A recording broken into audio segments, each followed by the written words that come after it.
Good evening, folks. I know you have a long agenda, so I'll just be quick. I have one question.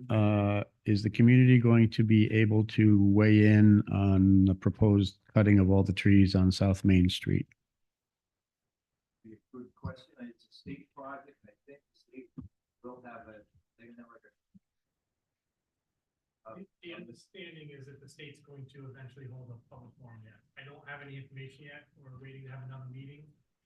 But it's still in the early phases, so I would assume that there'll be some sort of public forum in the future here. Okay, just make sure the public's aware. Thank you very much.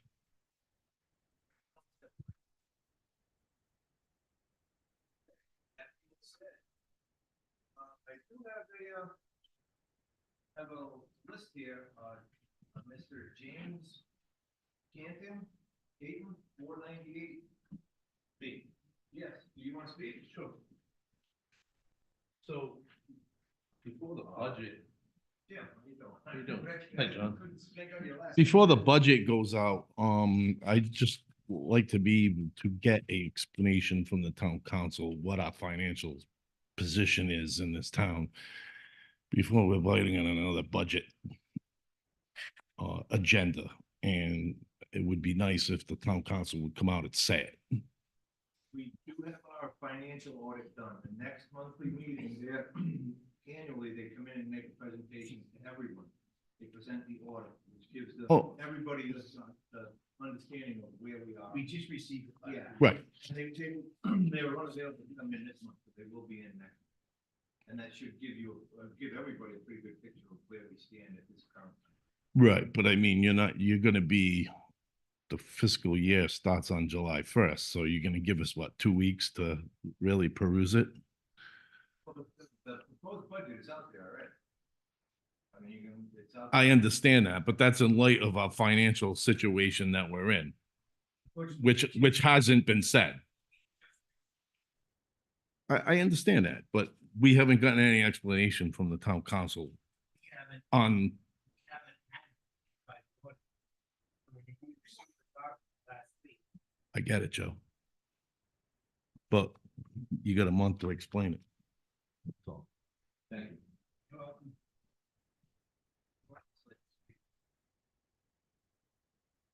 Okay, next on the agenda, we have the interview. We have an opening on the Conservation Commission. We do not have any applicants. We have no opening on the Economic Development Board. We do not have any applicants for that. We have an opening on the Juvenile Hearing Board. We have one applicant, it's William Goslin. Please come forward.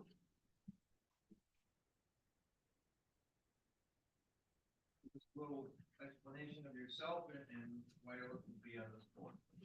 Actually, I'm on the board as an alternate. Oh, okay. So, and I didn't realize that when I was appointed last May that it was an alternate. Just came to light within the last couple of months. So I'm looking to make it. A motion to move Mr. Goslin to a full-time position. And advertise for the And alternate. advertise. Second, Motion and a second, all in favor? aye. Thank Thank you. you. Thank you very much. Next we have the planning board. We have one alternate position available and we have Blake James Costa. Mr. Costa here, please come forward. Give us a little explanation about your experience and what you're looking to do on the planning board, why you would like to be on the planning. All right, my name's Blake Casa, moved to Warren in 2021. Big part of Rhode Island, been in the Rhode Island Army National Guard, said 17 years, supported the COVID missions. In my civilian job, I'm the Chief Operating Officer of Sweet Spot Brands. We're a cannabis operator here in Rhode Island. We operate in Warwick and Essex Junction. We also operate throughout the East Coast. In my capacity as a Chief Operating Officer, I come to town councils, I come to zoning board, planning board meetings, executive offices, and I present on cannabis and I secure locations for us to operate. For the record, I have no intention of operating in Warren, Rhode Island. We will not be operating in Warren, Rhode Island. We'll be keeping my business separate from the purposes of this meeting. But I think I pull valuable insight into the planning board. I've seen planning boards in Florida, Virginia, Maryland, New Jersey, New York, Connecticut, Rhode Island, New Hampshire, Vermont, Maine.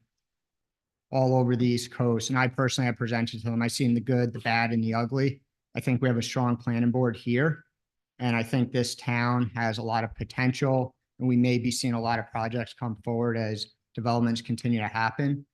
And through the countless traffic studies I've conducted myself and sat through, I know where the value input is when those developments come this way, and how to protect our interests as families in the town, support the master plan, and to work in alignment with the town council and the zoning board. So that's kind of like my spiel. If you have any questions, I'll be more than happy to answer them. The council? Have you attended any of our planning board meetings here to be familiar with some of the comprehensive permit applications they've been dealing with and some of the, and have you reviewed at all any of the updates to the charter that is under review right now? I haven't. I've been, Or comprehensive plan, excuse me. I haven't. I'm familiar with many of comprehensive plans. You know, and I think you talk about the complex plans that come through. I presented a plan through Exeter, and as you're all aware, Exeter is a very small town, doesn't even have a police department. And, you know, we've been able to develop and walk through processes that Exeter is able to expedite comprehensive plans like our developments we've done down there. So I'm used to putting those projects together, and I've seen the comprehensive if you have in your plans, and believe I could help facilitate the navigation of that and support the board with my input on like how to better digest it and look at it to create an efficient system, because that's the end state, right? To bring efficiency to government and work a little better. I think you're more than qualified to get that, but motion to. A second. Have a motion in a second. All in favor? Aye. Aye. Good luck. All right, appreciate your time. Thanks. Okay, next we have an opening on the Rhode Island 250th Commission. There are 4 positions available. We also have an opening on the Voluntary Historic District Committee. There's 1 position available. Anybody in the audience, if we could really use your help, and anybody in TV land out there, if you would like to come in and volunteer some of your time to be on one of these boards or commissions, we certainly could use the help, because everything works better when everybody works together. Okay, that being said, we are up to the minutes, and boy, do we got some minutes to review this one. Okay, acceptance of the December 12, 2023 executive session minutes were the executive session minutes were emailed to all of us. Were there any changes, or could I have a motion? Motion to approve the December 12, 2023 executive session minutes. Second. Motion in a second, all in favor? Aye. Next, we have the January 30, 2024 special scheduled executive session minutes. Motion. Go ahead. Motion to approve. We have a motion, do we have a second? Second. All in favor? Aye. Next, we have the March 4th, 2024 special scheduled executive session minutes. Motion to approve. Second. All in favor? Aye. Okay, now we have the March 20th first budget meeting minutes. I'll motion to approve those minutes from 20th of March. Second. We have a motion and a second. All in favor? Aye. Next, we have March 27th, 2024, the second budget meeting minutes. Motion to approve the second budget meeting, Wednesday, the 27th of March. Second. We have a motion and a second. All in favor? Aye. Next, we have the April 8th, 2024 special joint town council planning board. Motion to approve. Under Second. the 8th. Motion and a second. April. All in favor? Aye. Aye. Next, we have the April 9th, 2024 executive session minutes. You make a motion to approve those? We have a motion. Do we have a second? Second. All in favor? Aye. Next, we have the April 9th regular scheduled meeting minutes. Motion to approve, April 9th. Motion, Second. second, all in favor? Aye. Aye. And lastly, we have the April 25th special scheduled meeting minutes. Motion to approve. Second. Favor? Aye. Okay. Next, we are on the consent agenda. We have just one, it's P1. Anyone want to make a motion to approve the consent agenda? So moved. We have a motion. We have a second. All in favor? I, Okay, next on the agenda is ordinance 01. This is relating to motor vehicles and traffic. Chief? Yeah, we just want to add the green part to it. It's currently, we have the statute, but it does not specify a time. What we would do is we would place a 48-hour tag on the vehicle.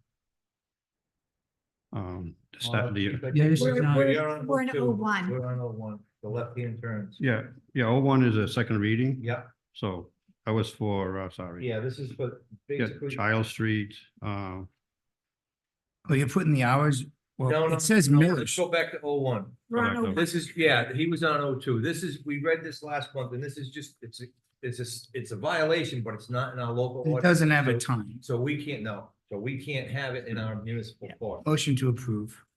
Vote to approve second reading. Yes. Okay, we have a 01. second. On 01, the On Medicum 01. Avenue traveling in a southerly direction onto Kicking Road. yes. We have a second for 01. second. We have a second. Yes, we do. All in favor? Aye. Okay, now we'll go to 02. Okay, I thought you had approved that one. That was the second reading. So 02 says that if you have a vehicle, no person owning, possessing, or having the care of any vehicle of any description shall store or permit the same to remain unused and unattended any street or part of the highway except temporarily in case of emergencies. What that does not say is, does not specify the time that we would place a 48-hour tag on the vehicle before we would take any action, giving the owner time to move the vehicle. So this is on any town street. Yeah, If a car is parked for 49 hours or it more would have to than, be a reason why it's parked in a location that's not supposed to be parked, unregistered. Maybe the person moved and left the vehicle there for a number of reasons. and will this, this exists right now, but we don't have a warning tag that would give the owner the opportunity to move their car. Correct, it's not in the ordinance. And is this posted anywhere? Is there signage for this anywhere?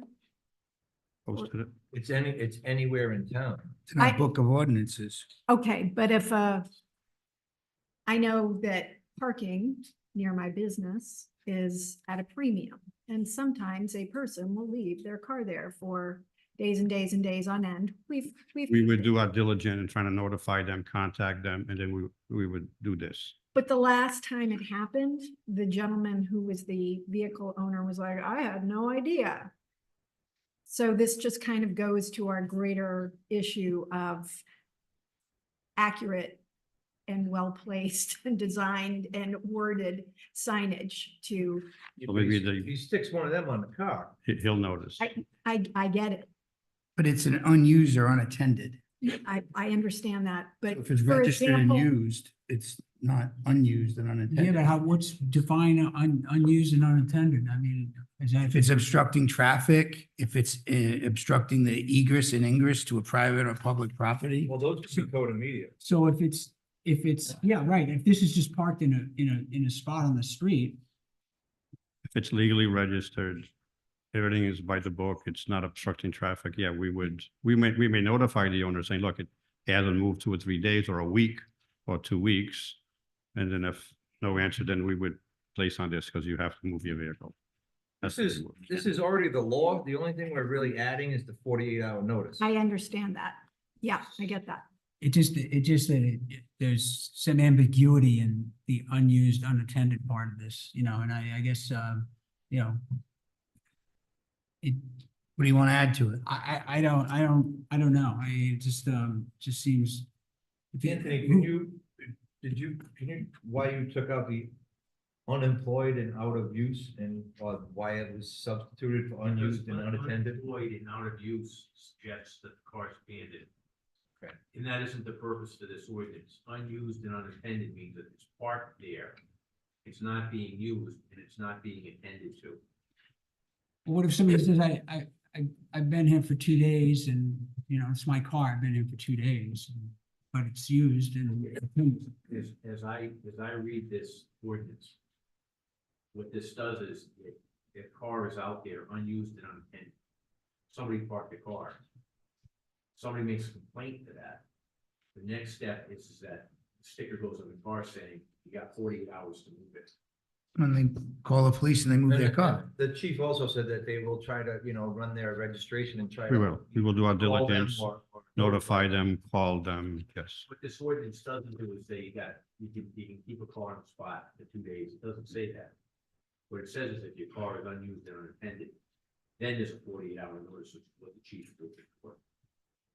so typically you'd respond to, say, a complaint or, you know, an inquiry about a car. Correct. You're not going around looking for it. We are not. Yeah, I would But think you so. can use my car on the third day. You can put one of those on it. I'll call you up and I'll move it.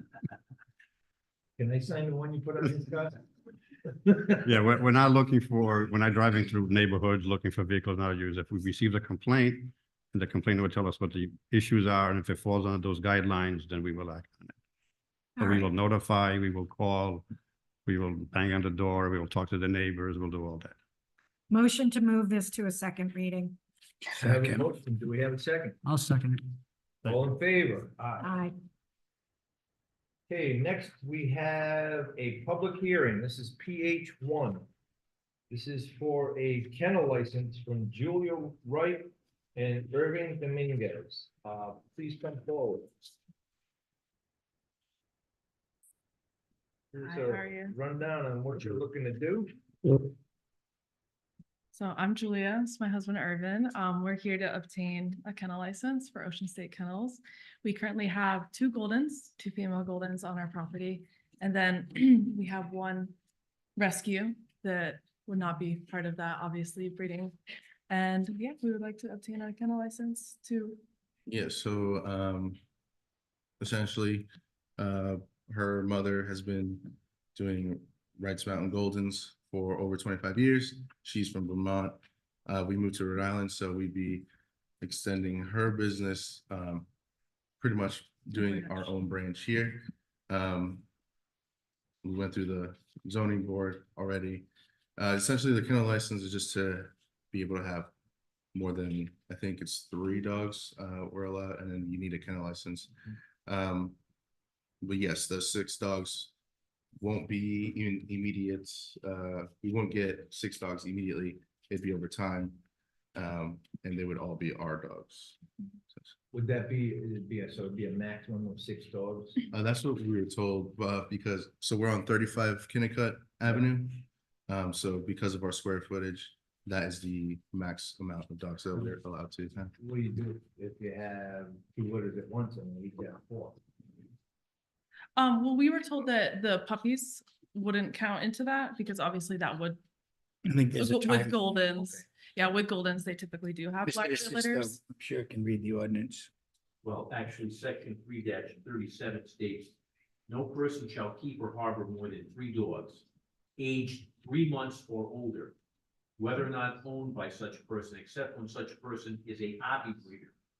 Yeah. Or purebred dogs holding a valid kennel license issued by the town, subsequent to a public hearing being held by the town council.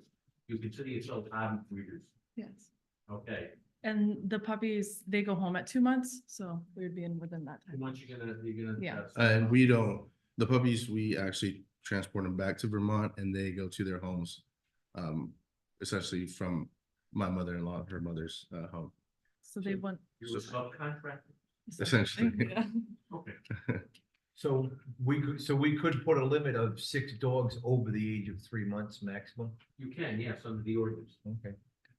Any questions from the council? So so you have 2 female dogs, 2 female Goldens right now, and your intention is to bring in additional adult dogs to breed. With each Well, other? They would be puppies and then they would grow up. Yeah. Sorry, go ahead. So with my family's business, Wrights Mountain Goldens in Vermont, we don't have the sire there, so we would bring the female dogs when they are of age to be bred to Vermont to have a stud. And, but we would, with the 6 dogs, we would most likely have females and we would get them from Wrights Mountain Goldens, raise them to be breed dogs. Okay. But maximum of 6 dogs. Over the age of 3. I was gonna say 6 dogs over the age of 3 Right, months. Yeah. as They was have time to explained. Have the litter in. Mhm. Any other questions from the council? Okay, this is a public hearing. I'm gonna open it up to the public. Is there anyone in the public that would like to speak on this application? I do not see anyone. Motion to close the public hearing. We have a motion to close the public hearing. Do I have a second? Second. All in favor? Aye. Aye. Motion to approve with the language of maximum of 6 dogs Over the age of over 3. the age. Okay, we have a motion. Do we have a second? Second. We have a motion and a second. All in favor? Aye. This is a yearly license, so time will tell, Okay. you know, Yeah, so. we- neighbors, what you're doing, all Well, of no, that stuff. you don't have to come here every year. You need to renew it Renew it, with the okay. clerk, but if there's a problem, then you'll have to come. That's all I was referring to. In yeah, other of words, you're course. new at this and good luck, Yeah. but appreciate it. time will tell if For sure. you're a friendly neighbor or not. Yeah. Or if you have friendly neighbors. Yeah. That's true. Thank you. Good luck. Good luck.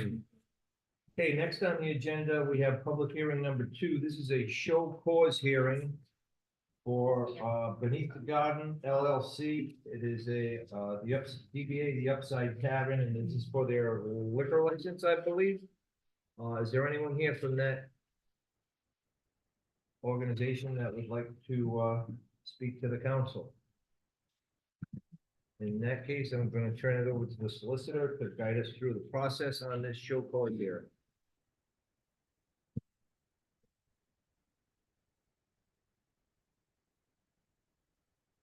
Upon information and belief, there are 2 issues with the establishment. Number one, based upon my research on this, and I'm not relying on the newspaper reports, but there's 2 issues going on. One is what's known as a trespass and ejectment action, which is an eviction action that's going on. There was one that was started earlier and was discontinued. It's back on again. Secondly, one of the financiers for the project has filed suit and has obtained preliminary relief in court that allowed them to essentially shut the business down, I'm assuming, so that assets can be sold to satisfy the debt on that. Based upon that and discussions with the town clerk, we felt it was appropriate to let the licensing board, town council know that it does not appear that this business will be able to go forward in the future. And that is appropriate at this time, despite the fact that it hasn't been closed for the requisite time under the ordinance, given the facts of the case. That would be appropriate to revoke the license at this time. Motion to revoke Wait, the we're gonna license. do Public hearing, Josh. Uh, This is a public hearing. Is there anyone from the public that would like to speak on this show cause hearing? Motion to close the public hearing. We have a motion to close the public hearing. Do we have a second? Second. All in favor? Aye. Aye. Motion to revoke the license. We have a motion to revoke the license for Beneath the Garden LLC, DBA, the Upside Tavern. Do we have a second? I'll second that, and I'll say, if one of the owners was here, it would certainly help to clarify, but obviously we had no choice at this point. Okay, we have a No motion. representation. Thank you. Motion and a second. All in favor? Aye. Okay, next we are going to P2, which is a request for a vitrilling license from Tizzy K's LLC. Is someone from Tizzy K's here? Please come forward. I didn't think we were next. I thought there was still someone before us. Hello. Hello. Hi. Hi, I'm Tess Sullivan. This is Kelly Ireland. Hi. He's my partner and longtime boyfriend, Kelly Ireland. We're so excited to be here. First of all, I'm a super student. I haven't done the Pledge of Allegiance in a really long time. I had perfect attendance my entire life, so it feels good to be here. And I was part of student government. It's been a minute, so we're happy to be here. Hi, guys. We are called Tizzy K's. We make cereal milk ice cream.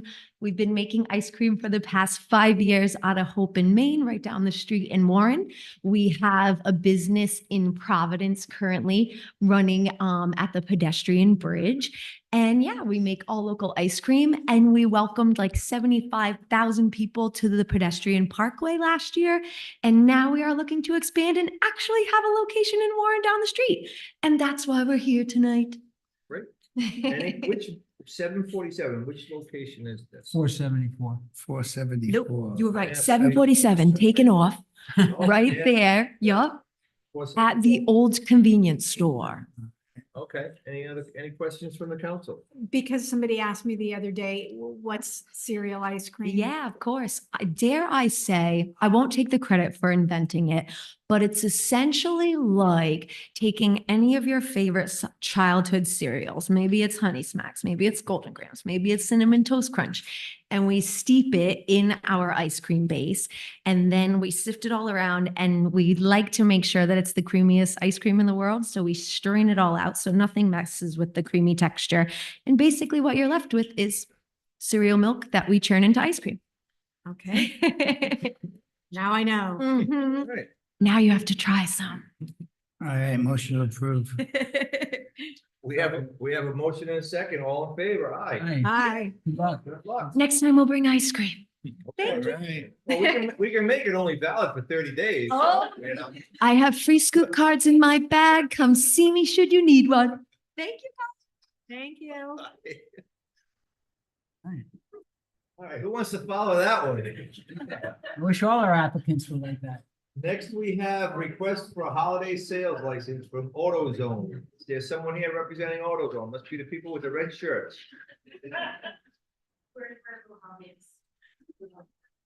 That's hard to follow. Okay. I don't know if I'm that enthusiastic, but I can be. Good evening. This is for the new place right next to CVS? Yes. Okay, pretty simple. Be able to have Sunday, holiday and Sunday sales. Any questions from the council? No, welcome to town. Motion to approve. Thank you. We have a motion and a second. All in favor? Hi. Good luck. Thank you. Okay, next we have request for a mobile food establishment from Kona Ice, East Providence. Is there a representative here? Please come forward.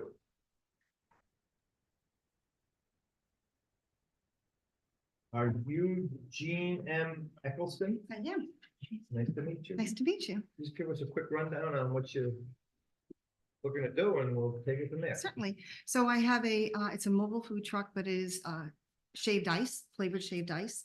It's a franchise, and in my territory it says Kona Ice of East Providence. So it's East Providence, Warren, Bristol, Barrington. So I would just like to have be able to do some business here in Warren as well. Okay. Questions from the council? I don't know if you've seen my colorful truck, but it's parked down the street and it's all over town, so. So you've got your state. You have your state license. Yep. Motion to approve. You have a motion. Second. Motion and a second. All in favor? Aye. Thank you very much. Good luck. Appreciate it. Is that ice cream and shaved ice and nobody brings it down?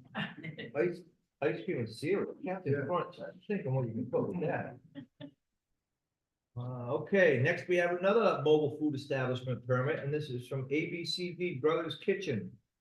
Please come forward. Hello. Good evening. Good evening. We are here to request the same thing, the MFE license. We are from Cranston. We have a family food truck. We sell like sandwiches, we sell French fries, so typically like chicken tenders, chicken nuggets and everything. And we have few requests from people that live here that they want us to be here in Warren. So Okay. we would like to see if we are able to work here. And you do have your state? We license? do have everything. Great. Any questions from the council? I don't have any. Motion to approve. Good luck. We have a motion in a second. All in Thank you so favor? much. Good luck. Thank you. Thank you. Thank you.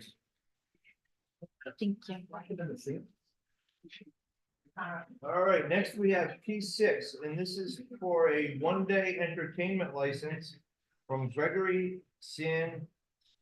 Sandovnikov on Washington Street. Is Gregory here? Please come forward. Give us a little rundown on what you're looking to do. Okay, hi, I'm Dr. Greg Sadovnikov. I work in urgent care. I've also been a musician for many years. And I've had involvement in local community music productions at the Bay Spring Community Center since 2008. We put on the Fiddle and Folk Fest in Haynes Park for 9 years until COVID squashed that. And we would like to have a free porch concert at our home. It's on a side porch with music projecting into our fairly large backyard. Solo to small group acts, light amplification, 4 to 7:30 p.m. Okay. We did that informally a couple of times since moving in and decided we should permit this year. We do have some of my very near neighbors here in support of this. I have a letter from Tom and Janie Flanagan who will tell you that we don't destroy the neighborhood with these events. Okay, any questions from the council? No, but I'll make a comment that I'm a neighbor and I've attended and it's very well done. I think I. Well, I'm putting I you in can- challenges. So All right. Absolutely. Be there. Yeah. All are invited. Good luck. Thank you. Because this is a neighborhood event, is there anyone from the public that would like to speak on this? That being said, we have a motion. Motion to approve. Second. We have a motion and a second. All in favor? Aye. Thank you. Good luck. Thank you. Okay, next we have P7 and P8. We can put these together because it's for the same event. This is for a one-day entertainment, outside entertainment under the tent, and this is permission for consumption of alcohol outside under the tent. And I believe this is for a wedding. Is Daniel Francis here? Hi, Dan. Good, quick rundown of. It's going to be a wedding, Saturday afternoon ceremony, I believe is 3:00. And then they'll have the wedding ceremony after that. So Police and fire, okay with it? We will inspect when the tent is up. We haven't approached. Yeah. I have no How about problem. this? What do you got? There's going to be a DJ, huh? You got a plan for parking or? Yeah, we got plenty of parking because we do it for the clam bakes all the time. We don't have Okay. a problem. It's gonna be about the same one. There's gonna be in the, basically on the side. Yeah. It's just an We're gonna put addition the tent to in the the parking building. area and we use the grass area to park on and whatnot. There's gonna be a DJ from. There's gonna be a DJ, yeah. They were looking to get somebody to play guitar during the ceremony. They are having trouble with that, so they don't know if that's gonna happen. So it'll be just a DJ. If any. Well, your entertainment license will cover that if Yeah. you can find Right. someone. I have no problem on McKelly Street for a wedding. Motion approved. Second. Contingent on the, Do these both at the same time, Anthony, or should we do them one at a time? I do them both at the same time. contingent on, permission by the fire chief's inspection. Yep. And, if the chief has any questions regarding the parking or any of that, so Yep. as long as you work in We- cooperation yeah, with the we go chief, through that, yep. motion approved. Okay, we have a Filing motion and a and- second to approve the one-day outside entertainment license and also for the permission for the consumption of alcohol outside under the tent. All in favor? Aye. Good Thank you. luck. Next, we have a ton of correspondence. I saw one here that I would like to pull out because I would like, well, not pull out, but I would like to send a letter of recognition to the person to Jordan Delphine Scriven, who was resigning from the Arts and Cultural Commission. If we could send her a letter of them, appreciation, please. So moved. Good. Anybody else want to pull any of the correspondence? Well, our $750,000 grant. I'd like to hear the is for- C2, yeah. C2, okay. C2, is this from? This Sir, is is this from- you? Yes, it is.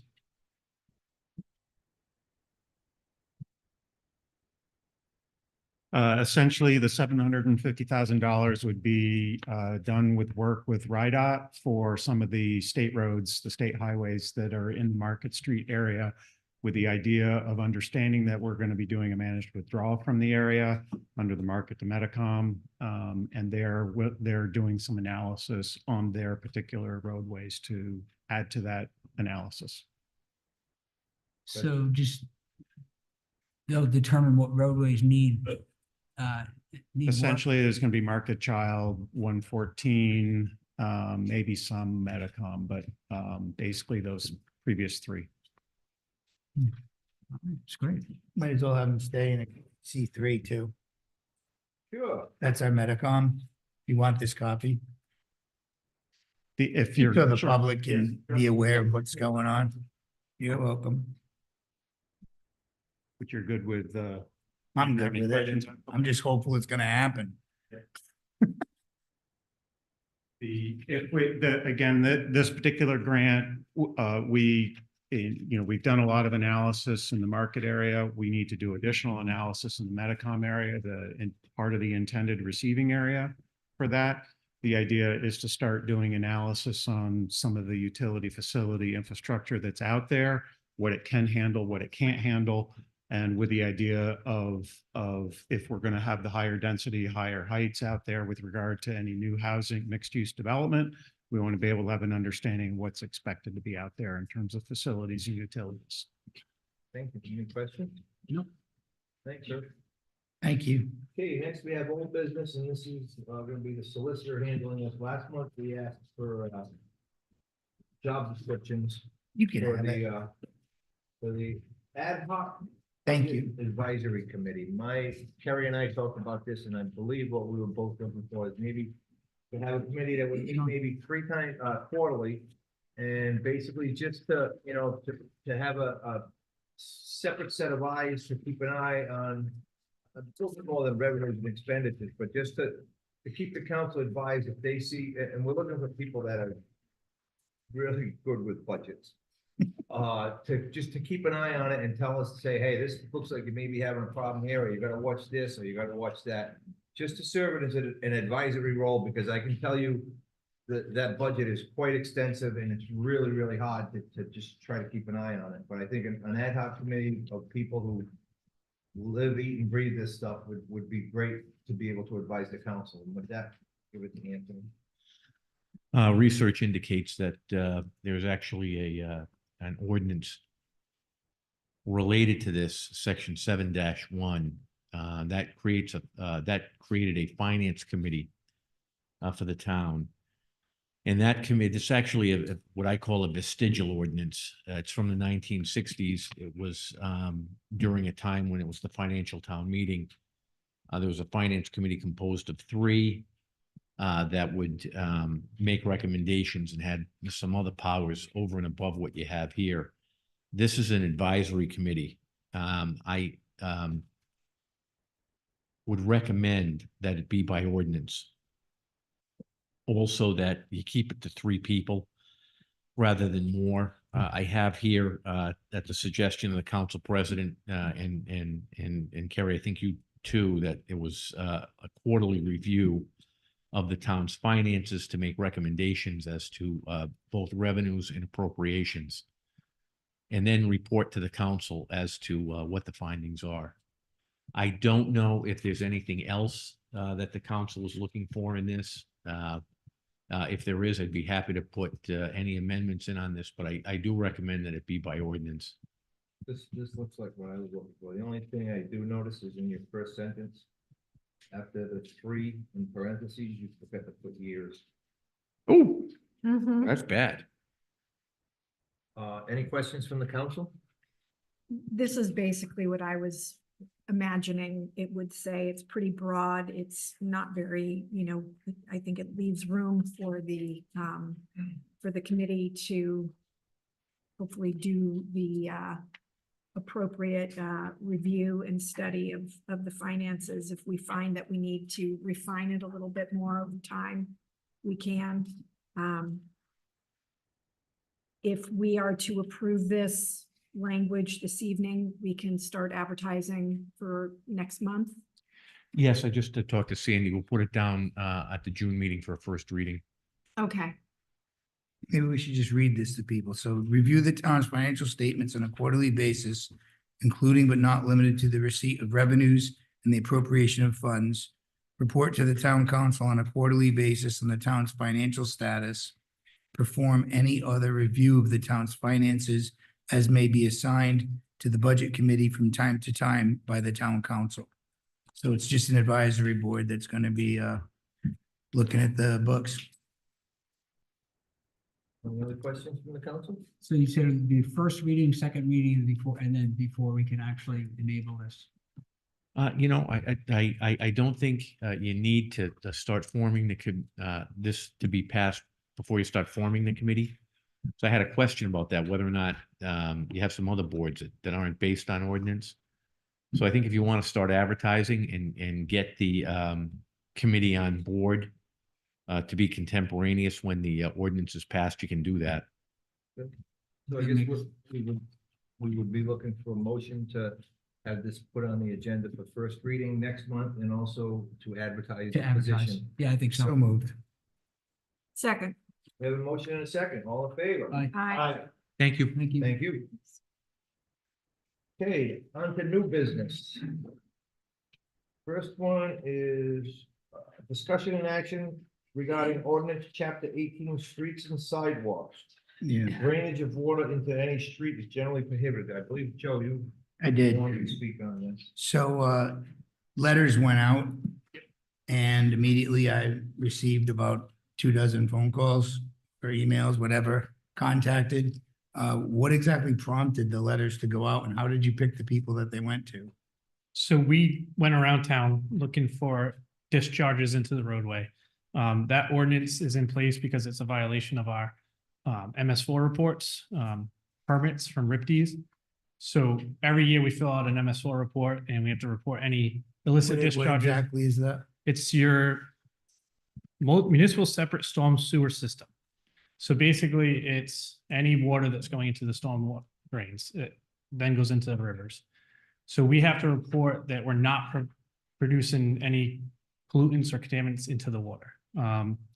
We were contacted by residents throughout the winter of some pumps causing icing issues. We had 3 emergency call-ins over the weekends and overnight to fix this issue.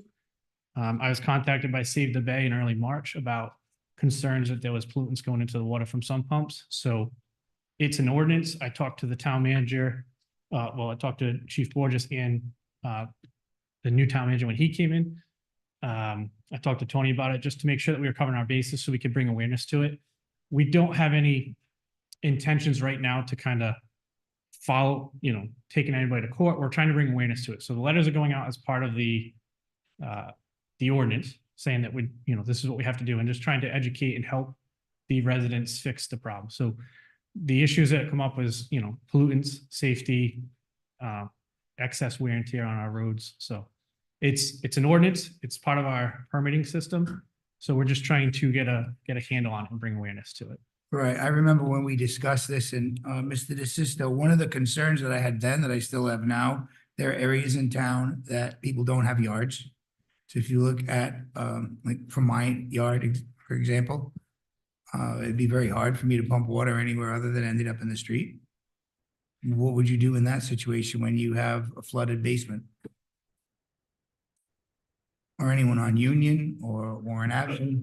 Yeah, but Brian's gonna get mad when I say this, because he's a black and white guy, but. I've got to tell you, this is not an issue that's confined to Warren.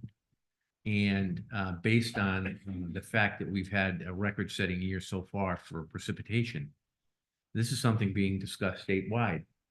What happens in those situations when there's no place for the discharge of water and you have basements, particularly in areas of the state that were developed quite some time ago on this, when these issues weren't an issue as they are now. Now, the only thing that I can think of is that there has to be different rules for different parts of the town, which makes things much more complicated for the DPW, and then creates an issue that people say, well, how come that part of town, they can discharge onto the street, but I can't. So it's a difficult situation. I don't see anything else other than saying that it's got to be on a district by district basis. So what Brian would have to do would be he'd have to break the town up into those areas where the discharge, the no discharge onto water is not practical based on how the area had been developed, and then set special rules for that.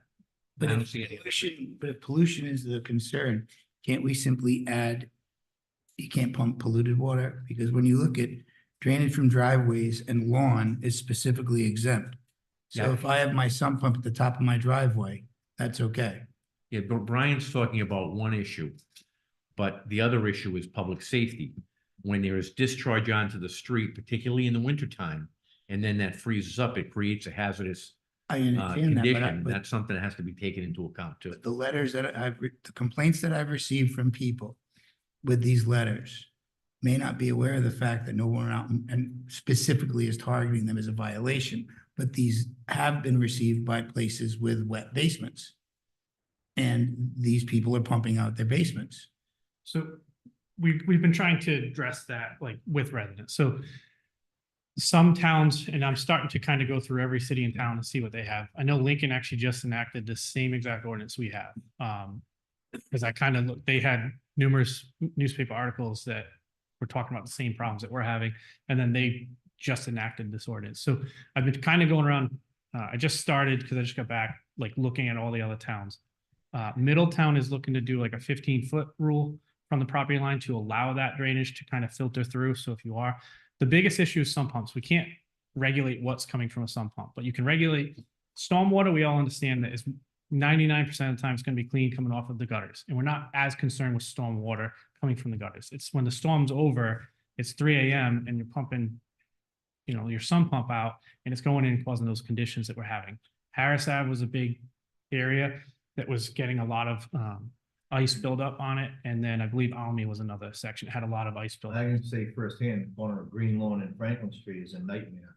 Yep. When they pump their water, and it's a huge, it's like a skating rink. I think there were 3 accidents there in the past 3 years. Yeah, and what we're trying to do is come up with ways that work for the resident. That's why when the letters went out, I did try to make sure that they could contact me. I have met with some residents already to talk about how we can work together to make it work. There are some wild examples of it where, you know, we've had some where there's catch basins that have been put in that are not the town's catch basins, but they're on our property. And it's a little bit odd. So it is going to be difficult to manage, but it's more of like get the awareness out now and then work with each resident to see how we can make it work for that location. There is a provision in there that allows the DPW director myself to give a waiver for the temporary. DOT did the same thing with Taylor Box this year.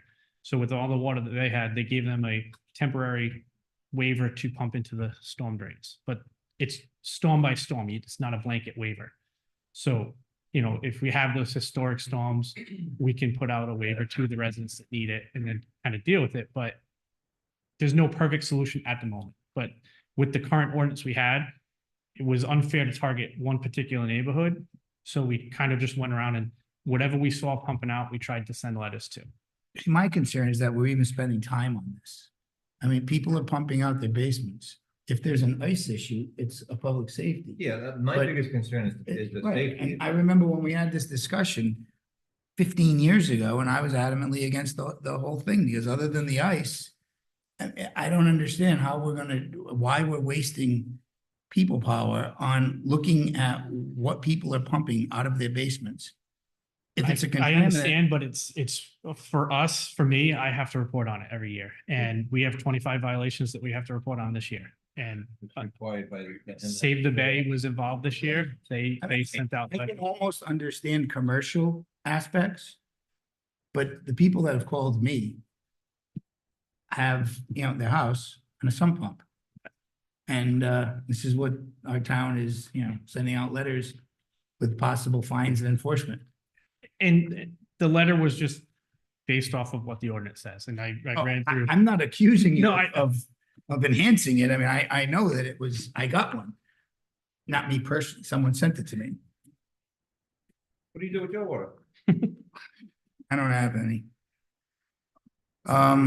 So may I ask a question? And Joe, you? Of course, it's open discussion. Sony, the neighborhoods that are dense, that are legally non-conforming because they have no frontage, couldn't we amend the ordinance to accommodate those legally non-conforming, just like we would do if this was a zoning issue? Well, possibly set up a permitting process where the property owners that. So if they don't have the available frontage or side yard, because we don't have a footer, right? It just has to hit the side yard. Correct. We don't have a number. It's supposed to stay on your property. That's all. Well, it's supposed to hit your property first before it Yes, hits the street. that's all it says That's at the the moment. ordinance. Couldn't we do something to accommodate those residents that don't have, through our ordinance, that don't have that available side yard, driveway, whatever it needs to do so that they would be compliant? The short answer is correct, so long as it's on a district by district basis. Yeah, so that's what after listening to the conversation, I would treat this like it was a zoning issue. And I'm happy to look at it and look at other towns too. And I would do it Because there's many by places district by district, in the state. legally non-conforming. Brian would have to do that, study. Okay. So that we did it on a basis in the ordinance, there would be an explanation as to why the districts are being treated the way that they're treated. And this comes down to, we just want everybody to be compliant. Right. Right. This is all this is coming down. to. And in my side of it, I didn't want to send it to one individual resident, two individual residents, if they could go and point at 10 of No. us. So it was just a Hey. blanket, let's get the word out to everybody. There at was the a same time. discharge going on Medicum Avenue that I called the police on. Because Yeah, I and came into town, I was out of town for a few days, and I- I came into town, there was a discharge coming on Medicum Avenue, I'm like, I've met with DOT. We've Yeah. had a few on state roads that they and myself have kind of dealt with together because they have the same similar rules that we have when it comes to it. So Okay, I could see where there's a hardship and there's actually no other choice. But if someone's got 2 acres in their backyard, but they don't wanna do what they gotta do, well, sorry. Right, it's a different Yeah, story. right. I'll help you. Like with a zoning whatever you- issue, a hardship, Good correct? job. and I have no problem Yeah. coming back to you Okay. Thank you. with an answer. And some of these people are, literally had nothing they can do other than possibly run it down their walkway, Right. and then it's gonna go into the road, so. Yep. I think if you could look into it, but not spend much time, Yep. appreciate it. All right, thanks, Brian. What did we do? That was NB1. NB2 now is discussion and action regarding a request for the state to place a light at Main Street and Market Street on flashing red. Yeah. I don't think we need a red light on Child Street anymore. I mean, on Market Street. I think it's ridiculous. You have to stop at a corner anyway. We have a stop sign there. If it was a flashing red, everybody have to stop, let the next person by. Traffic is so congested. Nobody can even speed if they wanted to. And we do this during construction, traffic flows fine. The light on Miller, I still don't understand why we have to have that. And I think the pedestrian to cross is all is needed. And I think that people know that they come to a stop sign, they have to stop. Why they have to wait 6 minutes while everything backs up and then it goes and then you move and then it's still there. I think it's ridiculous. I don't know why it's there and nobody from the state cares anyway. Because was it 3 months ago we sent, or 6 months ago, we sent a request for me to meet with them, Still waiting. So here's another one, but I think we can do this ourselves. We have to just tell them. And I mean, we had the road work going on the other day on Brown Street. Everything in town is a gridlock. So why have red lights? Can't move anywhere. It's just the time. I'm not a traffic expert. My concern would be, is it gonna clog that intersection up more? Yeah, I have. You know, that with the red light that stays on, you gotta stop and wait till it turns green. With the flashing red, you can go in there and then get stuck in the middle of the intersection because you can't go You anywhere. get right through red is what you're gonna get. Yeah. So. Well, I don't have. Wait a minute, I think you guys are talking about a violation of traffic We are. law. Okay, Yeah. so if that's the case, I watch people go through red lights all the time. I think maybe we should give this to the traffic committee. Sure, I've done it before. They, I'd like to hear, professionals. I know, my words aren't good enough. response to it, just to get a feel for, Feel for what? You have to stop. It's a flashing red. When you can go, you go. If the person's on the right of you, they get to go first. I mean, it's no different than a stop sign. You deal with stop signs, yet all of a sudden, if we do something on Market Street, it's like we're trying to turn lead into gold. It's ridiculous. Mr. President? Yes. I wasn't here 6 months ago, so I don't know what. Same thing. It's just me up here. But I request that, give me a chance to reach out to someone from the Department of Transportation. Sure. DOT. Great. And find out what our options are. Maybe it's a timing issue with the light as far as that goes, and I don't even know if we could put that light on flash. We do it during construction. No, I know certain periods of time we could, but I don't know if we could permanently put it on I think the I state. don't know what the liability. I'd like to just get rid of it and put stop signs. I don't see why you come up to the top of Charles Street, you don't stop. You have to stop anyway. There's no light there. But then when I take a right, all of a sudden I have to wait 6 minutes. I'd like the opportunity to Sure. make some phone calls, get some information. Be great. and Get back. to you. Thank you. Sounds good. Okay. Next on the agenda, we have the town manager. The first item is discussion regarding the compliance report submitted to the U.S. Treasury concerning opera funds spent. Thanks, Mr. President. So I did give you a copy of the report that is required by the Treasury.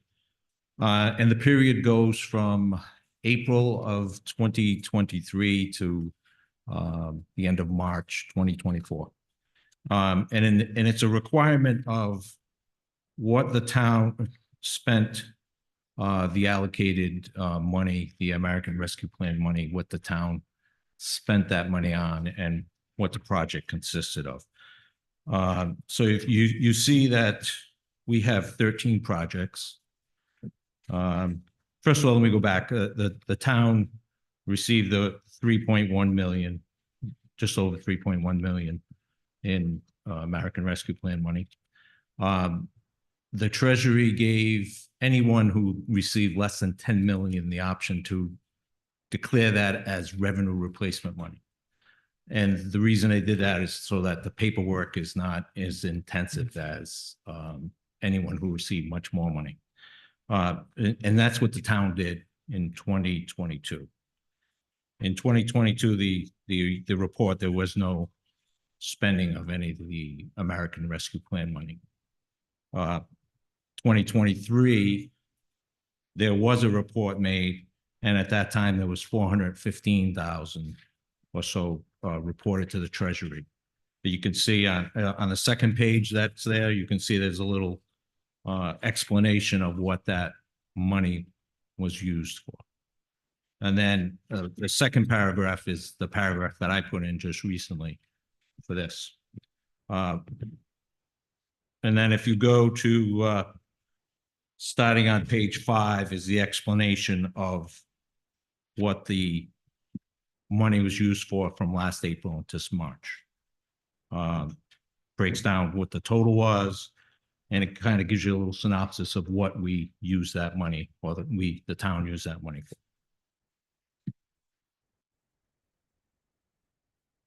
Maybe we should read each one. I'm sorry? Maybe you should read each one.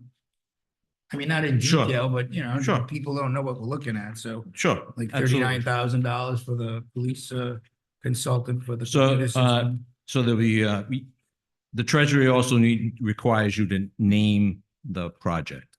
So the police IT upgrade, this project used $39,868 for an IT consultant to update the police department computer system and modern security features to keep the system secure. Food security, that is Hope in Maine. Hope in Maine was allocated 150,000, with 50,000 each of the 3 years. Right. And that money was used to provide nourishing meals for local senior citizens, school-age children. Mhm. Fire station repairs, that was $12,300, which was used to repair historic fire station facade.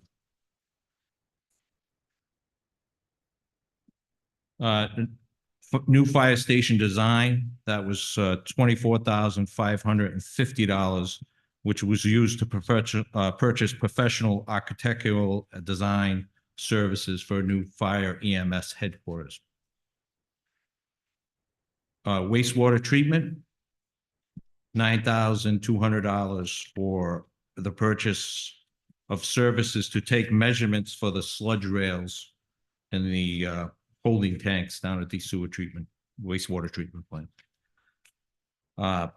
Police and fire payments, $225,000 were used to pay incentives for police and EMS personnel. That was part of the budget that you included in last year's budget, $225,000. We had to target where that money was going for. May I just ask a quick question? We had the consultants that we paid money to let us know what was appropriate to spend the ARPA funds on and what was not. And this paying it of incentives to police and EMS, that seems like it wouldn't fit into what I thought we were explained would be approved. But the consultants had approved all of these and seen all of these expenditures and agreed that they were Yeah. right. So that this 225,000 was what you put into your budget for operating of this fiscal year. Right, I understand. And so we had to designate in this budget what that money was used for. So the money was used for, it's in the budget, and it was used to purchase for police and fire. But did the Salary. consultants say, yep, that's an okay way to use this money? I'll get to the consultant in a second. Okay. Because Yeah. I know you would ask me about the consultant. I have read the expenditures, what's allowed and what is not allowed, and this is an allowable expenditure. Okay.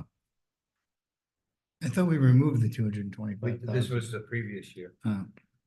So this is the current budget, This current fiscal year, yeah. Correct. Yeah, not the one we're working on. not No, not the one we're working on. Got it. Got it. Okay, the facade improvement next. The facade improvement, that was $5,083 for assist small business owners in upgrading their facade.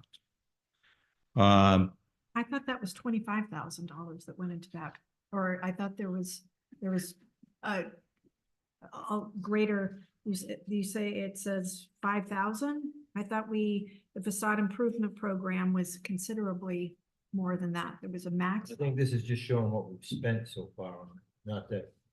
That money's all, that part of the program was all spent.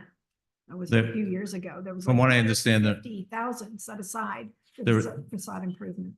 there are still some people who applied that are still in the process of working on their facade. And so only 5,000. So the individual, Mr. Russo, he is still in the process of submitting bills for that facade improvement. So that's an outstanding amount that hasn't been paid out. So the rest of the 250,000 has already been.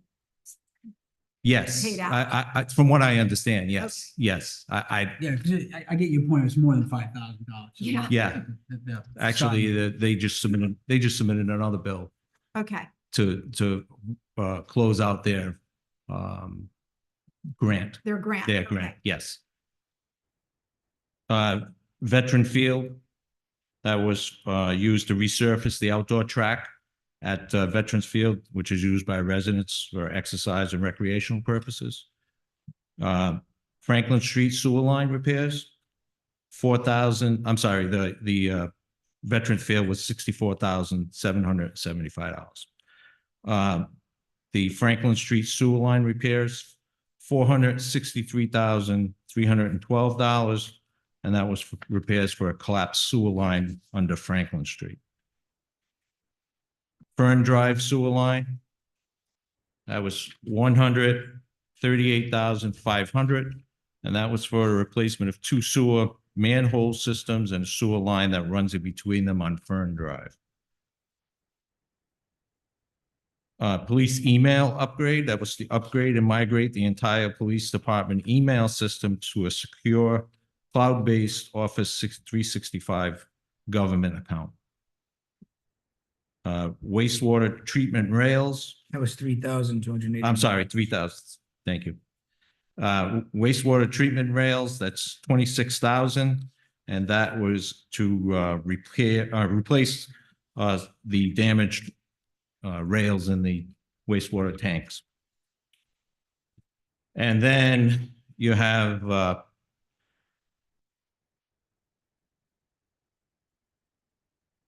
project, a standard allowance and election. That was not mine. That was submitted by the previous finance director. That's her report. And that was $415,275. And her description was adding project to make one-time standing allowance.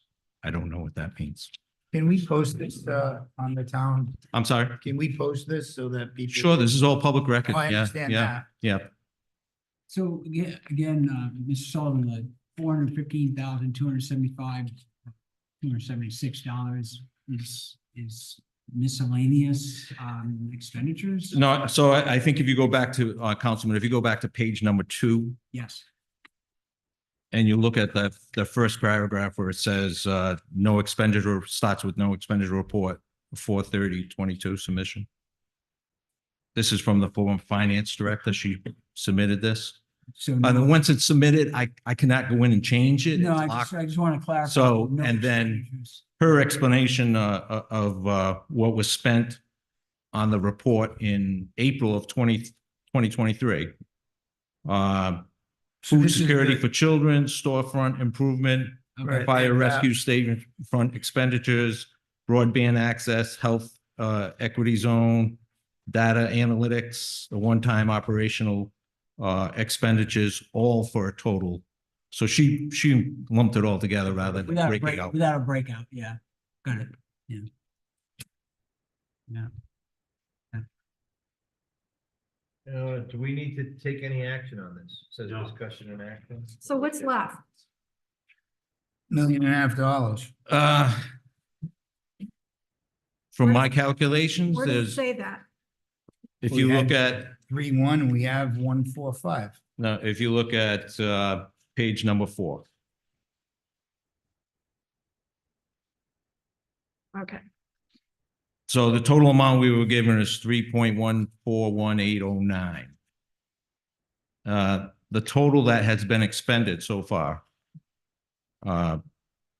is 1,451,146. What's been obligated is 1,477,146. The difference is that the 26,000 for the rails that you approved for the purchase at the sewer treatment plant, that money has not been expended yet. It's obligated, but it hasn't been expended because those rails have not come in yet. So we haven't had a bill. We haven't got a bill to pay on that. At least 1.664 left. That will. Yes. Well, yes and no, because there are some other obligations that I'd like to talk to you about tonight as well. And we So, have until December 31st of this year to obligated, obligate it. spend it by next December. Okay. By December of 25. Yes. Okay. And so have you been working with the consultants? No, I have not. Okay. It- We hired those as council? I was aware of HCH. Yes. Yes. Yes. And I wasn't aware of them until I had a quick email conversation with you regarding it. So I reached out to them. The consultant that had been working with the town of Warren is no longer with this company. So I did get a report from HCH concerning what their recommendations were, and I believe it was in 2021. And I think they had 10 recommendations. That's when we first started with them. Yes, and they had 10 recommendations of what you could use the money for, what you couldn't. So those recommendations I do have. But I've been reading a lot about this. I've had to go some training to get the Treasury to do the reports. And included in that training is what you can use it for, what you can't use it for. And since we have declared this as revenue replacement, basically we can use that for any government function that we have here in the town of Warren. Can't use it to offset a lawsuit, cannot use it for that, cannot use it for pension funds. Other than that, it's pretty wide open on what you, as long as it's a government service that you are using the money for. So Our consultant, was our contract with them just to give us those 10 recommendations and then go away? from what I can see, yes. And are they all paid up? I'm sorry? They've been paid? I believe they were paid right away. Yeah. I'm sure.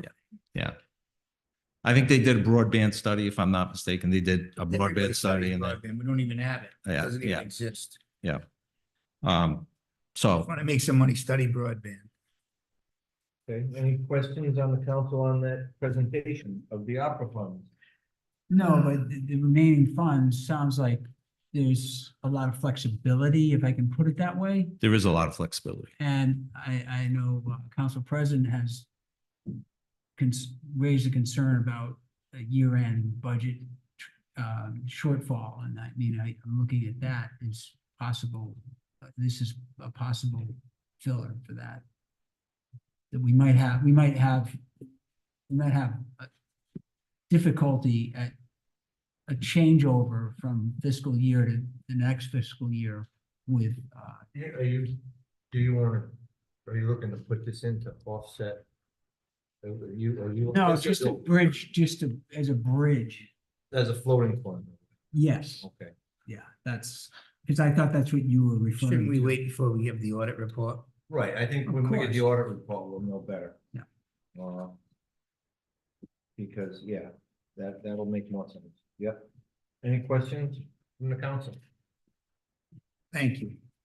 Well, once we have the audit and we have a little better feeling of where we are at,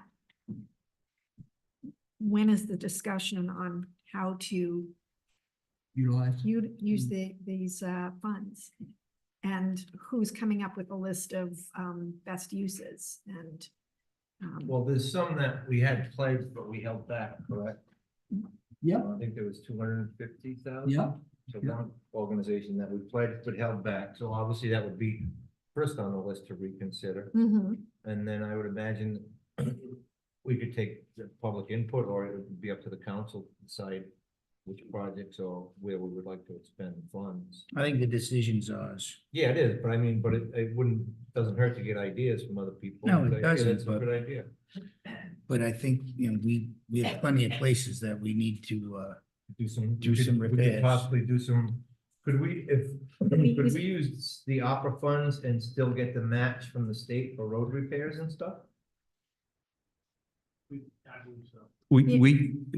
Yes, we can use opera funds for, yeah, for capital.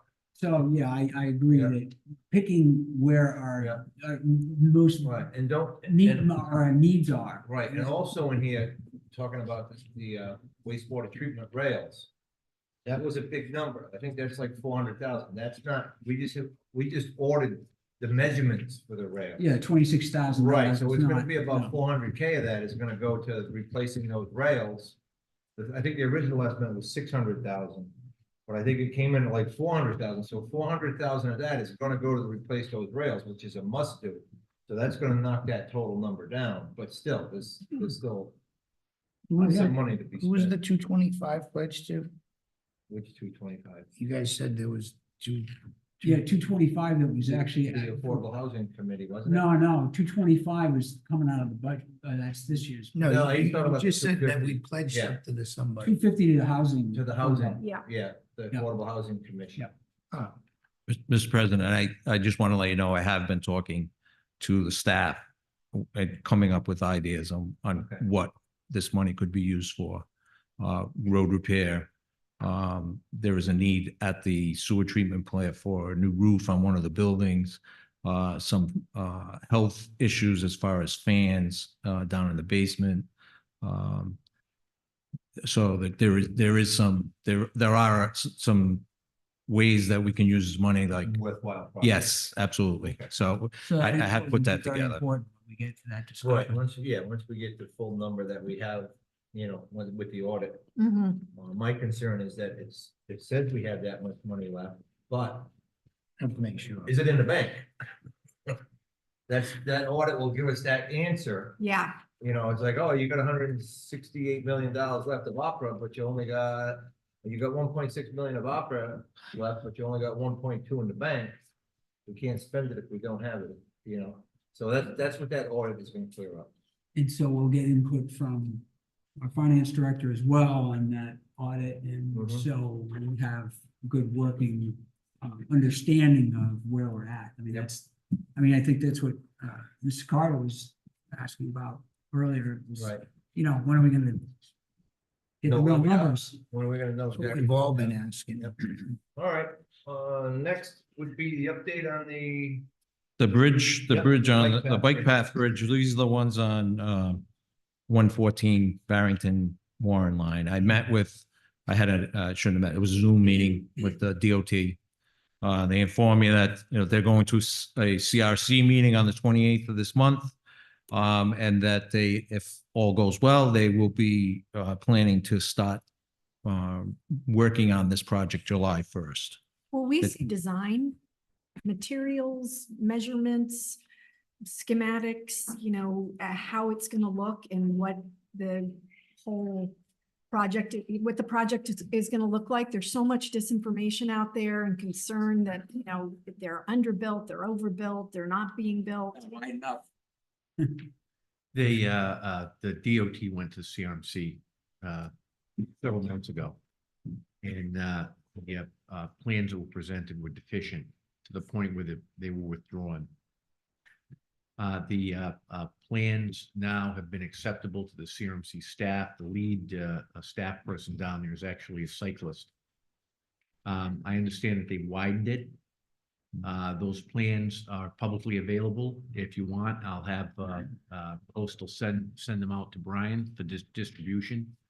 But I recommend that you go to the hearing on it to see what it is and go from there. My understanding is that this is one of these bridges like the Broken Bridge, where it's like one unit that's going to be installed. So like a single span. Yes. And when are those hearings happening? What's that? May 28th.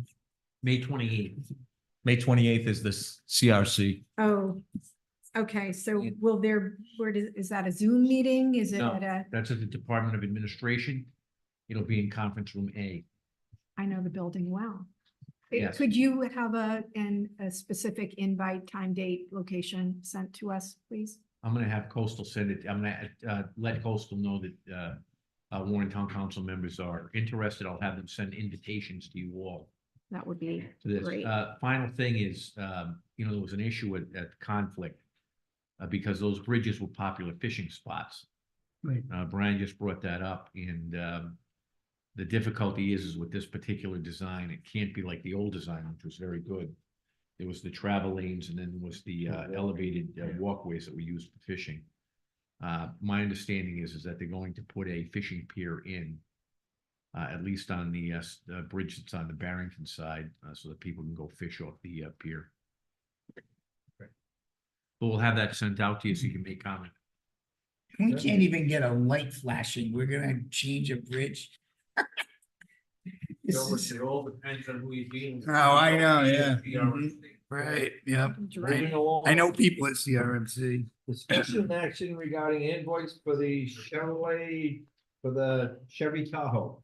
Can we take both the Tahoe and the dump trailer together? Sure. So these were two items that were ordered prior to a freeze on any kind of spending from the council. Basically, what that means is we approved this purchase. Before we put the freeze in, we entered into contracts to buy these.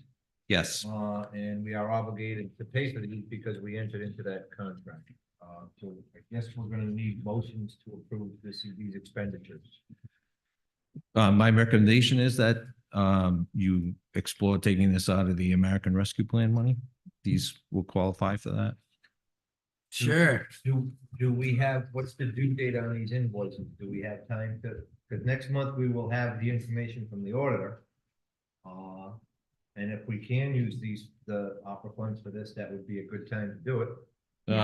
So the 20-day term. Tahoe was, the invoice was the 28th of March. And April 9th was the invoice for the trailer. But for the trailer, I understand that they're holding the title.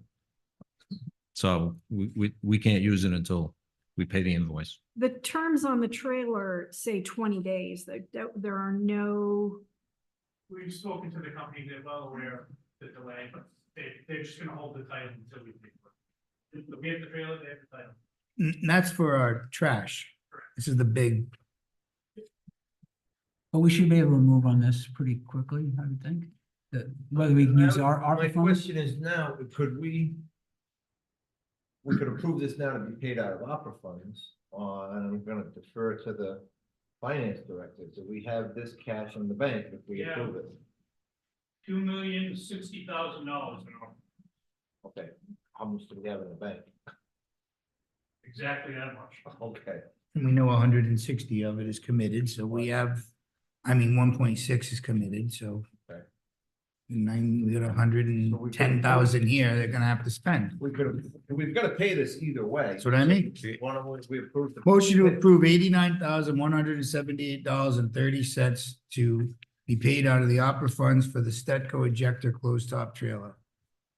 And what about the Chevy? I'm gonna do them separate. I don't know the math. We have, all right, we have a motion for the trailer for 89, we have a second, all in favor? Aye.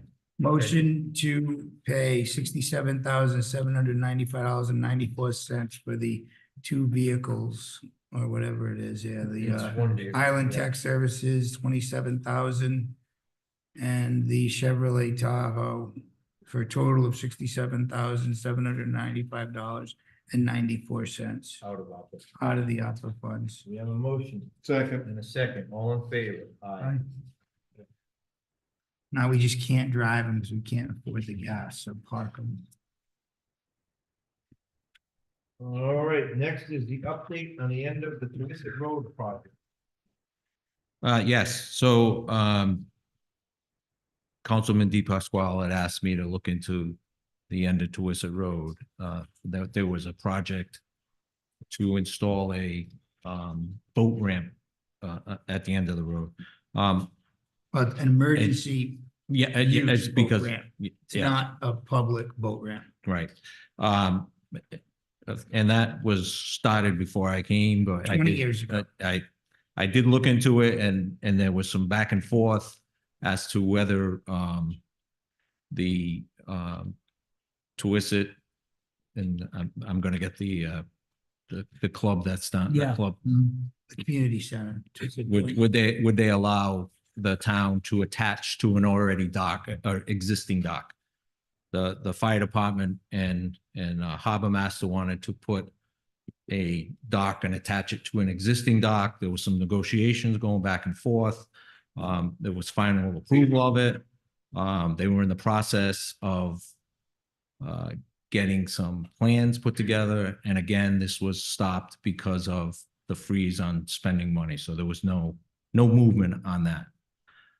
In addition, during this project, separate and apart from this project, would have been the repair of the road at the end of Actually, we Twisted were Road. redoing Twisted Point Road like 15 years ago. We were redoing Twisted Road, or whatever you call it, some road out in Twisted that goes all the way to the end. But because we were trying to get the legalities dealt with the new landowner to the, what's to the right? Northeast, I don't know, somewhere over there to the right. That had gotten dealt with for how many years? Was it a system of 10? Yes. So we finally had some leverage on that. So that's why the point was never finished with the pavement. Because also something at the time with DEM, with the water mitigation, because it was a road going straight to the end, they were giving us something about that because it's looked at as, right? So I'm not exaggerating. It's been going on 20 years. And I mean, Chief, you were 30. You were 20. I don't know. So where are we because in 2017, I was so happy that it finally gotten the money. We had finally allocated the money to redo this in 2017. It was actually in the budget. And that's 7 years ago already. So I'm a little confused. Are we talking about a boat ramp? Or Yeah. Are we talking about the end of the road? Or are we It's a talking combination about of a both. dock? I think it's, No, I think it's the dock and So the when- reconstruction of the end when- of the road, right? When you go Correct. down to the end of Twisted Point Road, there was historically a allowed use of a dock that the fire department would keep their whaler on. That property owner changed hands. Anybody can correct me if I don't remember this properly. So when that changed hands, we were trying to put in an emergency use only ramp because we didn't know if we were gonna have a boat in the water anymore. Then I believe at some point, we did get permission to put the boat in the water.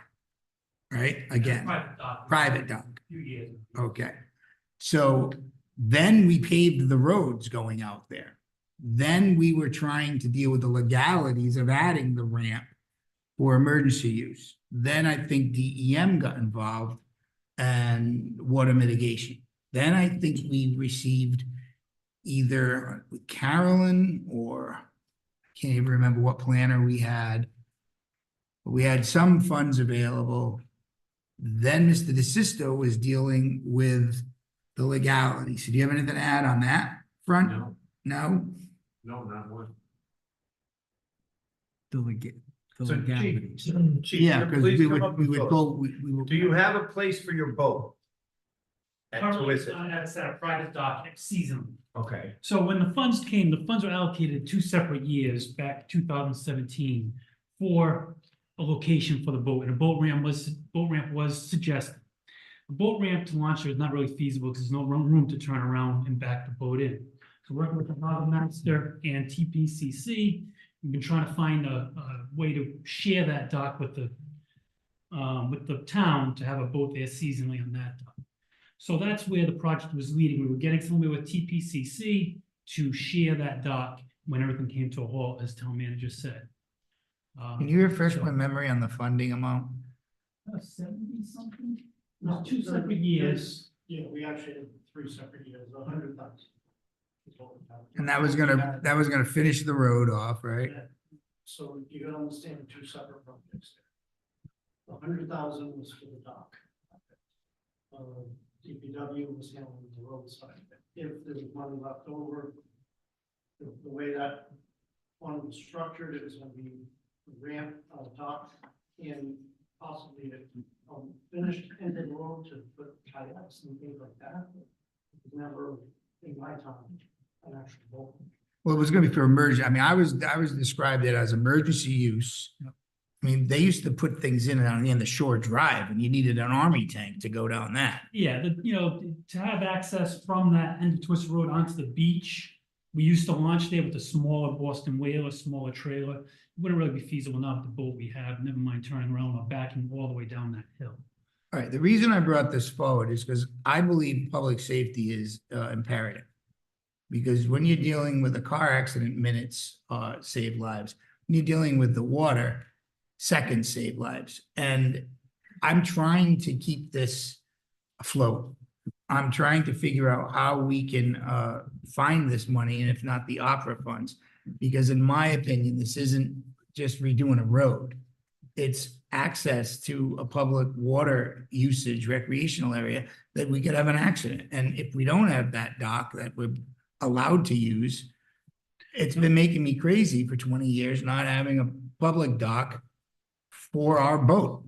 Right, I agree. Marine incidents have increased. We used to launch at every dispatch, and that's when we decided many years ago, having it in the water seasonally made sense, and we've been at a private dock since, gratefully. So it always kind of has, going against my grain that we're using a private dock. Thank God we have a person who allows us to use a It's not an private ideal- dock. It's not an ideal, it's not always a convenience. We'd like to have our own location. So, Can I ask another question? sure. Is there a swimming float of some kind that's a dock that this dock will be attached to? They will recommend design, and that was coming into play. We're even looking at possibly moving that with TPCC, to make it as safe as possible. And of course, if we were ever leaving, we'd have all swimmers come out of the water. We're still we were in the preliminary stages for that. Okay, I asked because it was brought to my attention, there's concern about safety of the swimmers. It would have been outside of the net they had. They And did have people a may think- designated area. It was outside of that. But people may think we're talking about a boat ramp. This is an emergency use only. And Mr. Curie there, Dale, I forget your last name because I'm up here. Dupuy, thank you. Has pictures of the current condition of the. That's the dock. And so they want to put something next to the dock. So the reason that I brought this forward is because I would like to have a placeholder on that $1 million. And if 100,000 is going to allow us finally a public-owned dock for our boat to be attached to. I think it's a great opportunity to do something that we can't afford to do, and I haven't been able to do it in 20 years, so Yeah. can name it after We have me. an architect ready, he's been working on it. Yeah, so if I could, before we put the $100,000 first, we engaged an Great. engineer prior to the. What are you guys complaining about? He's hadn't started working on it because of his own other projects he was working on. So that's how they back a boat. Yeah, on that. so it used to be. What I've asked him to do now is if he could at least get us full of both his cost and That's even. the dock. cost. So now they want So to, they're they still want to waiting. do It's something. We don't have an yeah. actual price tag yet. But 100,000 is what we had. I don't, it should, what we're looking to do, it should not exceed that, but I'm not gonna say hard fast, it won't, so. Oh, I'm sure it will, but If we should look into it. we should probably, if you want to put this on the April agenda, once Please. we know where we are. I mean, again, I'm not gonna, I hope we don't vote to expend any funds right now. It No, wouldn't make any. Not at all, sense. because we don't know what we're spending it on. Yeah, so I should hopefully by then, by the June meeting, have a number for you. Okay. Would it be appropriate to allocate some funds that we start the engineer? He's willing to try to put a quote together about. Yeah, we're not gonna expend any funds until Right, we know the order. the June meeting. Okay. All right, tell him, not to lose what he has, and we'll be in touch. I Okay, mean, that's all we can say until next month. number 6. May I ask one question? Yeah. Sure. I think I missed the end of that, but as Twisted Point Community Club members who are here tonight, the activities begin the end of June. And we use the beach, the kids use the beach. Oh, don't expect anything to be starting soon, believe me. I mean, that's a treacherous road. mean, I know, but these are kids. but we're still trying to figure out what we have don't know if we have in the money to funds. do it. But it was already budgeted. Oh, we stopped everything because of the fiscal crisis. Money. In the general fund that we That gave we had to $13 pay million fine. to a lawsuit. Correct. We don't have any money, It Dale. goes into the general fund. We don't know if we have the money to fund this, so we're not gonna vote to fund this until we know if we have the money. Whether it might have been in the budget in a previous year and carried over, a lot of that stuff that was carried over went to this Wait a settlement. minute, why don't we do a caveat here? People may not realize what we're going through, and that's sounds funny to us because we've been going through it, but the town was in a lawsuit. We had to do a settlement, and unfortunately, our treasurer and our manager left prior to our books being dealt with properly. So we dispersed a $5 million cash payment. And at that exact calendar date, we were told that it was okay. It might not have been. We know it wasn't. So we expended funds that we didn't exactly have. So we've gone through an auditing process that's taken well over 4 or 5 months. And everything that we had is gone. And we're trying to rectify the little bit that we can put together. So when people are complaining about paying taxes, you're paying taxes for a very good cause. We're trying to bring ourselves back from a pretty massive cash out. So the sad reality is right now, our taxes are going towards a recovery. It's an economic recovery that we're going through, and we're trying to keep the town working as best we can, but that's what we're doing. Okay, give us an update, actually, on the same topic somewhat, on the settlement bond. Settlement bond, yes. So last Tuesday, I testified before the House, the Senate Committee on Finance, requesting Warren be added to the change or amend the legislation to add Warren to be able to ask for 10% settlement bond. On Thursday, I testified before the House Committee on Municipal Government, requesting the same language be added to the amended to the law to allow Warren to get 10% judgment bond. I understand that a vote was taken on the Senate floor today that passed, so that amendment has passed the Senate. Goes forward to the House. I understand that the House is going to vote that out of committee and then possibly this week and be on the floor next week. So we're moving along on that. Looking good. Next, moving on to, authorization for the $2,500 for outside consultant for the bank reconciliation. So I was approached by the finance manager and requested assistance in reconciling our bank statements. There are about 10 of them, Dave. There have been no bank reconciliations since the end of this fiscal year. There were none done between the time that we started the fiscal year on 1 July and the time certainly that I got here at the end of December.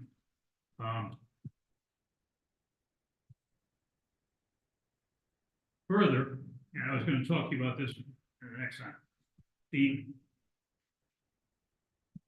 There was a gap of about 3 months when none of the revenues and expenses were posted to the general ledger. So it was impossible to reconcile the books. And, you know, that's been the priority. We've been struggling with that for 3 or 4 months now. And we're getting there. So we're not there yet. But we got 10 and soon to be 11 months of bank reconciliations to do. And these take time, and it's just me. So, for $2,500, we think we can get some help to do this. My question, David, is, once we get these reconciled, are we gonna be able, are you gonna be able to stay up to date with them Yes. once they're Yeah, done? Okay. Yeah, because we're almost at the point where we're confident that most of the revenues and expenses that should have been posted have been posted, or we know which ones need to be done. And that'll be done in the next few weeks. So once that's done, once the reconciliations are done, then we can get into a. So what account, excuse me, what account is the 2,500 coming from? I'm sorry, the count? Yeah, is that outside services? Or- So Do we there. have the money? So there's money left in the town manager's salary line item because there was a gap. All right, motion to Between- approve $2,500 for outside consultant to assist in the finance with bank reconciliations to be paid for out of the excess management fund. We have a Manager's motion. fund. Do we have a second? Second. Thank you. All in favor? Jim, we gotta get the process done. I'm talking to the public. Okay, hang on. Okay, next on the agenda is the update regarding the Bristol Warren Regional School Building Committee. Yes, Mr. President. So I attended the building committee meeting along with Councilman Kalenda, and we were brought up to date on the design and what the school is going to look like. But what I wanted to bring to your attention was the budget update. I spoke to the superintendent regarding that. And first of all, I want to apologize. I think the last meeting, I misspoke when I said the bond was due in fiscal year 2026. I think I said that. It's not the bond, it's the bond anticipation note that is going to be due at that time, not the bond. The bond is actually July of 27, and that's on this sheet right Yeah, here. it's the ban. That's when we were hoping it was gonna be. Yes. This is the Yeah. ban. The ban, that's correct, yeah. And forgive me, I did not know the difference, so I did learn that quickly. But and speaking with the superintendent, that they would work with us when that ban is due. If we still are struggling financially, that it could be rolled into, I understand it could be rolled into the bond itself. So I think there is some room there to work with them. So I wanted to bring that to your attention. So. Questions from the council?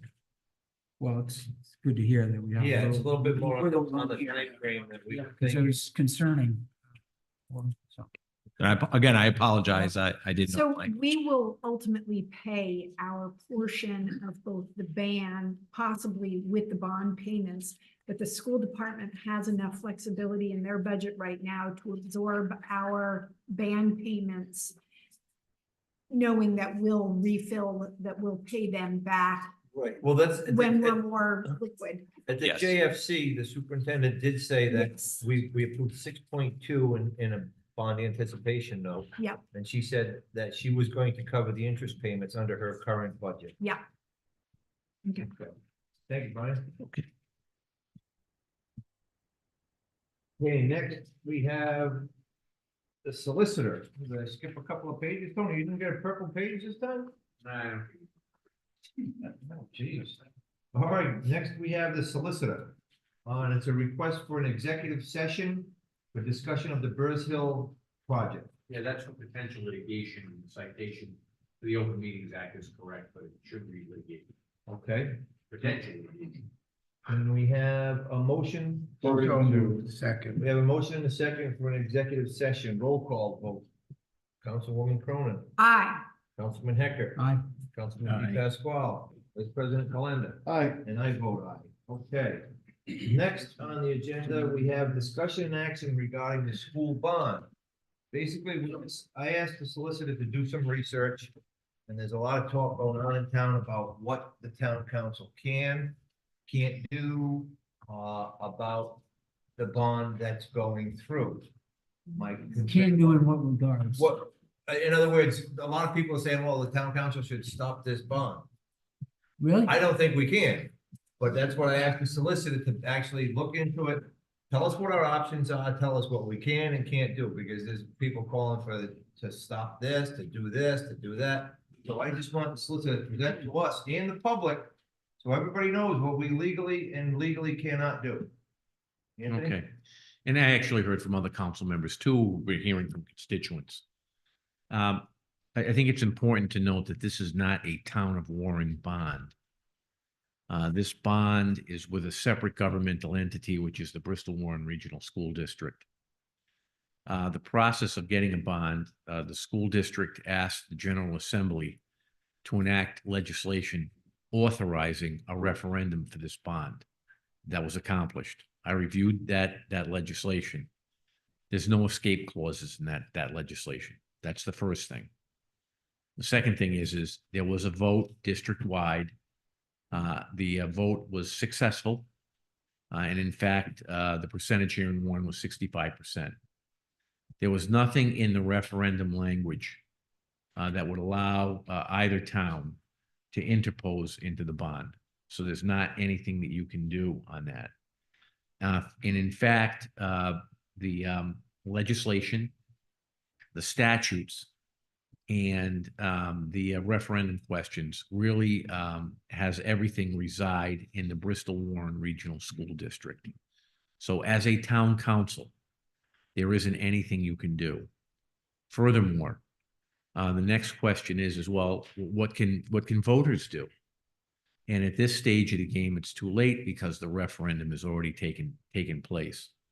However, there is a case that I reviewed, which has facts that are somewhat similar. Laverty versus Perlman, 654A second, 696. That's a Rhode Island Supreme Court 1995 case. And that basically says that, this is something that is up to the Bristol Warren Regional School District from this point. That regional school district has gotten authorization to go forward with the bond. Under Rhode Island General Law 45-1231, bonds that are authorized, but they haven't gone to the final step of actually bonding, they can be extinguished either by time or affirmative act or no act. And in fact, that happens with some communities who just don't act on the bonds and they expire after a set of years, and that statute is 7. The Bristol Warren Regional School District has a unique setup in that it's not only the school committee, but it's also the Joint Finance Committee. And in fact, Article 5, Section 10 of the Enabling Act, which is from the Public Laws of 1991, Chapter 330. In order for the Bristol Warren Regional School District to bond, after the vote is taken by the voters, authorization first goes to the Joint Finance Committee. And after the Joint Finance Committee gives its approval, then it goes over to the school committee for bonding. So unfortunately, the question that council president had was, what can you do as a town council? The answer is, you don't have anything, because this isn't a municipal bond. This is a school department bond. Well, the question really wasn't from the council. The question was from constituents to the council in regards to what we could do. So I don't want anyone out there to think that this was started by us. This was started by questions. brought to Jane. I started this because I didn't know what our options were, and That's what I mean, but and a lot of the public didn't know what That's our what I'm options were. saying. That's why I wanted this done in an open What council I'm- meeting. What I'm it- trying so to it clear goes to though, everybody. even more so in the clarity, is that this wasn't a council Oh, no, yeah. directive. These were questions that the council couldn't answer Correct. from people who were asking us, if we had known this then, would we have done it? What can we do now that we're in the position we're in? All of those kind of questions. So I Let don't me- want anyone to get the wrong idea Right. that this was a council action. Well, let me amend that then. Based on questions that were posed to me, because of constituent concerns Through the council. through the council, it came to this way. So that's the situation. If you have any questions, I'd be happy to answer them. Anything? Well, I think there's some folks who are saying, well, the council may not be able to do anything about it, but what can be done with the bond itself? Can there be adjustments as to how the money is spent? Well, frankly, the process there for the amount of the bond, because if you take a look at the legislation, it's up to.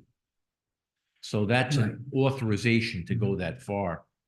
The amount of the bond, and I know that, there's a component with the state, but that's something that would have to be determined first by the Joint Finance Committee under the Enabling Act, and then the school committee. So it sounds like, and if there's anybody out there in the public, would be if you want to petition or talk to or make suggestions to, it would be to the school committee.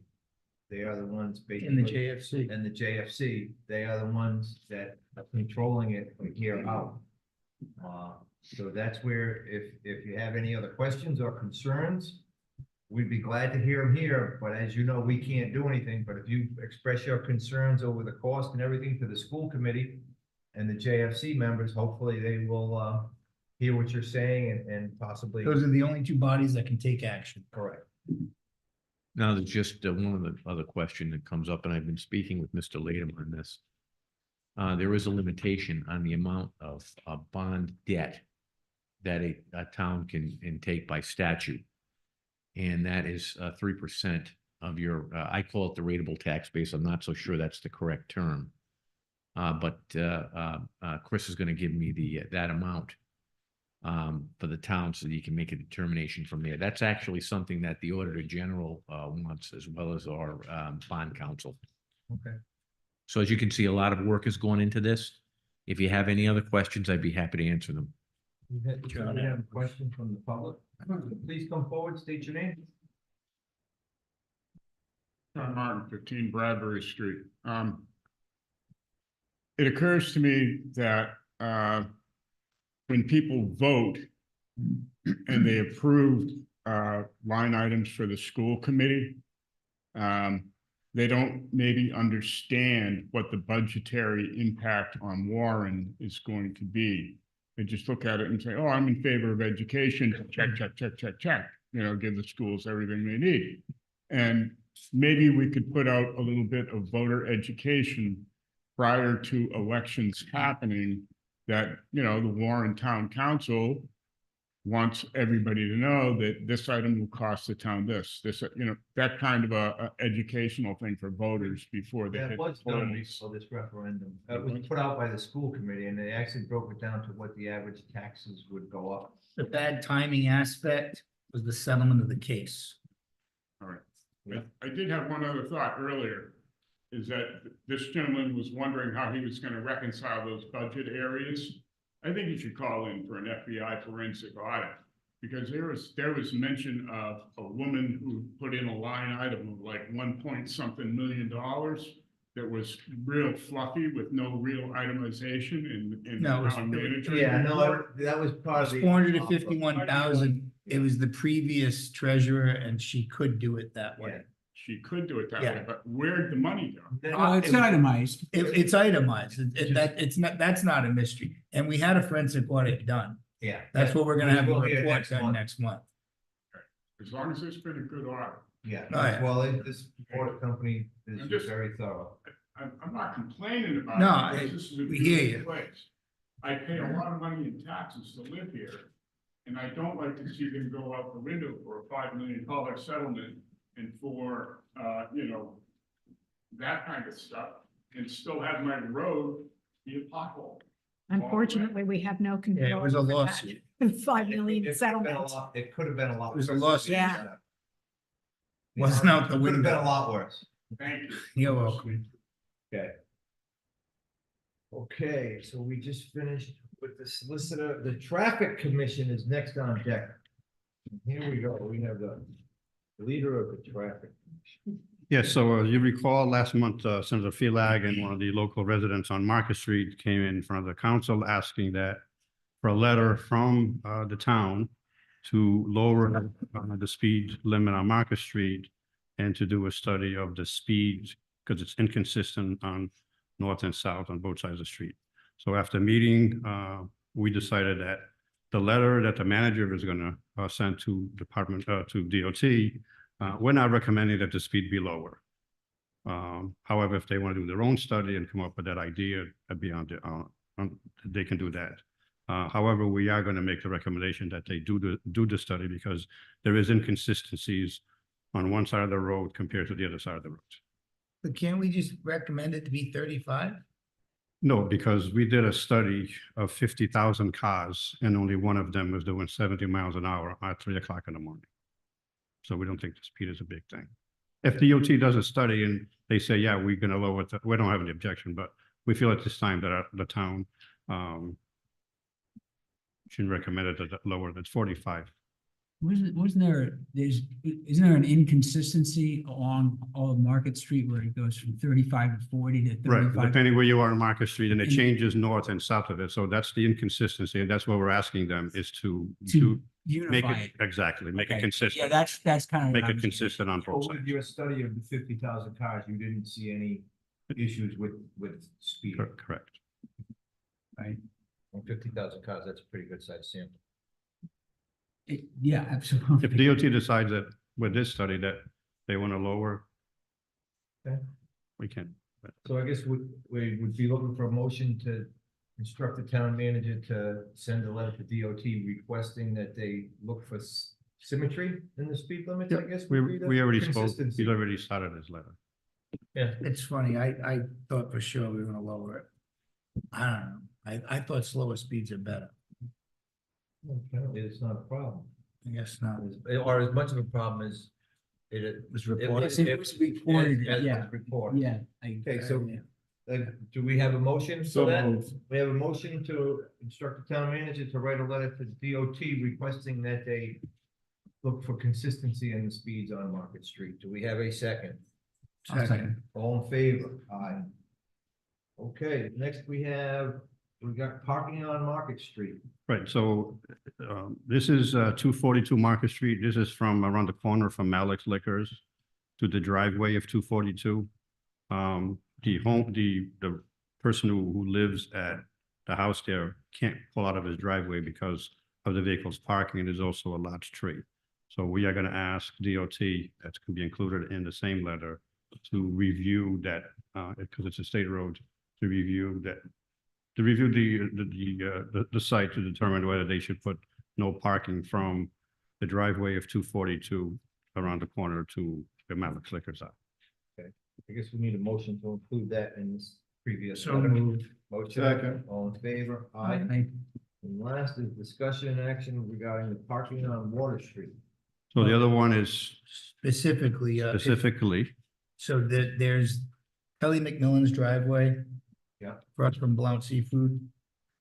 And then that's the southernmost entrance to the Blount parking lot. And people are, so the ordinance now is no parking on the west side to, I believe it's Wheaton. And what I'm asking that we include would be to the telephone pole on the west side to the right of that driveway, because we have allowed Blount to have the parking for their store. And then people are parking right on that corner where the telephone pole. So you got the driveway and then one car parks there. Then you've got about 30 feet of curbing with a crosswalk and people park there. Then you've got the entrance to the sewer plant. So that whole right there, that area, although it's like, 2 cars, when they park there, it's a nightmare. And then you get a couple of, they squeeze in even more. I mean, the police have ticketed, but it's not ordinance. So what I'm asking is for this to be ordained and to include up to that telephone pole on the west side. What did the traffic commission? So we do agree, so we agree to paint from the entrance of Blount to the telephone pole, which is 1 car length, no parking, and put a no parking sign on the telephone pole. So We do no parking all the way to the entrance of the sewer plant, because you have the driveway, then there's that 1 curb space there still. And then that's where people are crossing from Blount. So when cars park there as well, they can't even back out of the Blount soup. we didn't discuss that part, we just discussed directly behind All right. Mr. McMillan. Can you take a look at that as well? Because now these are the cars directly at Blount Soup that are backing out. And if there's another car there, so now you're on the opposite side, the other side of that driveway. Correct. They usually put no cones there so that doesn't happen during the hours that they're open. Okay, so we can do, based on the traffic commission, we need a motion to do the no parking at the, how did you describe it? Right behind 396 Okay. Water Street. Okay. So we're going to expand the no parking on the western side of Water Street to 396, telephone pole 396. Yes. Okay. So We have moved. a motion, do we have a second? Second. All in favor? Aye. Thank you. Okay, that's it for the Thank you, chief. traffic commission, worked hard this one. Yeah. Okay, next we have the finance director, revenues and expenditures. You have in front of you the first revenue expenditure report in some time. I committed to President Hanley last It week. was emailed. It was to us. emailed. Yeah, okay. I couldn't print it. I committed to President Hanley last week that you would have one each for every meeting Thank you. henceforth. As I said before, we're still catching up with the posting of the general ledger. So I'll tell you, there's some gaps in your report. But the gaps will disappear over the next few months. Questions from the council? No, I did reach out and ask why it was only 5 days, but it looked like it was only 5 days in the month. I didn't see, it didn't look like a whole month's worth of report, but I could have missed that.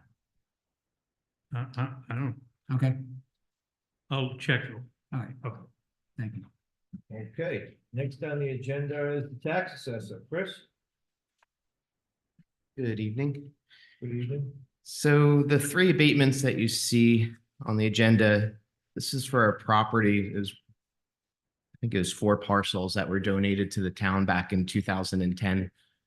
The taxes from that time on, 2011 on, were, there were no taxes because it became town property.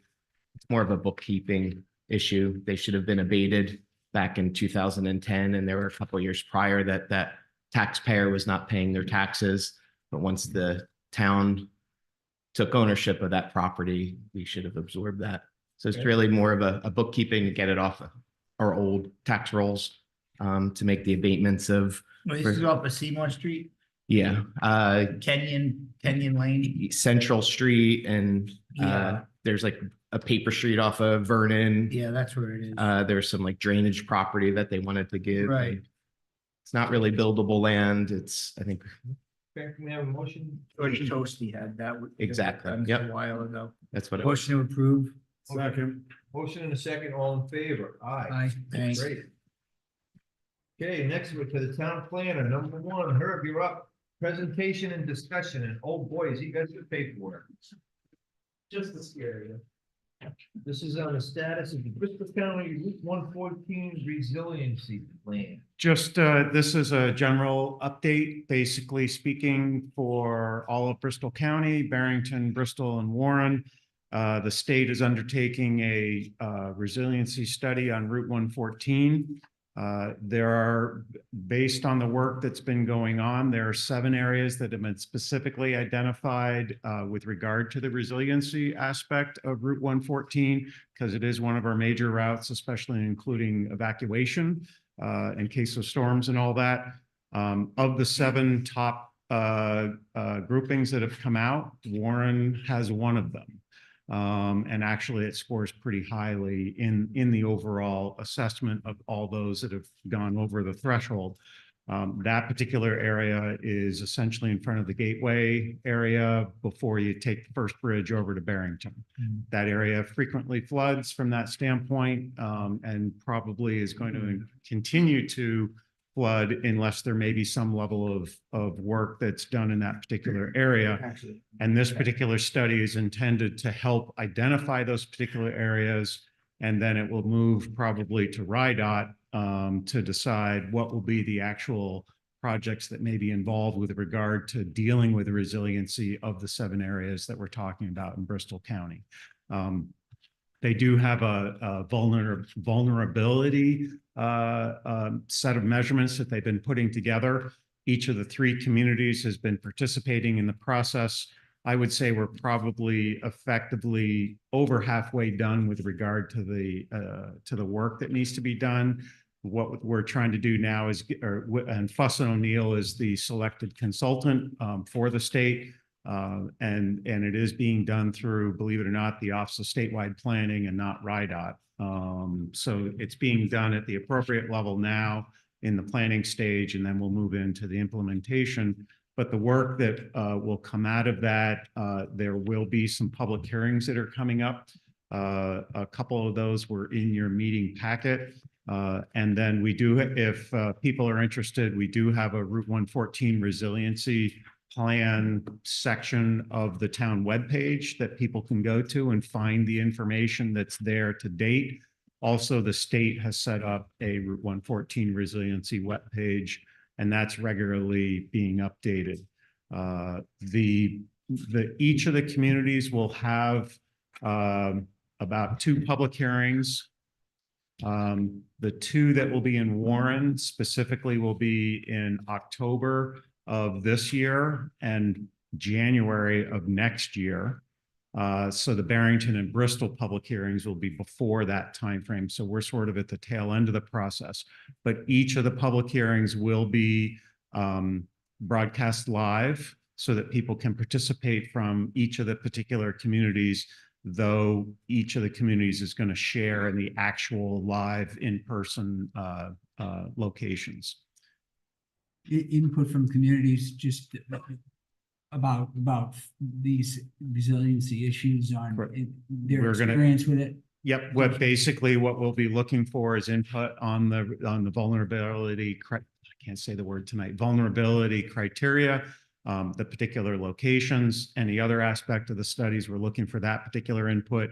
Also, if people do have suggestions of alternatives for what needs to occur in the 7 areas for improvements, that is certainly going to be welcomed along the way. And I am pretty satisfied so far with the work that's been involved and the input that has been taken by the communities. Basically, it's been the planners that have participated in the process. And I know that comments that I've made throughout the process have definitely been embraced in the analysis so far.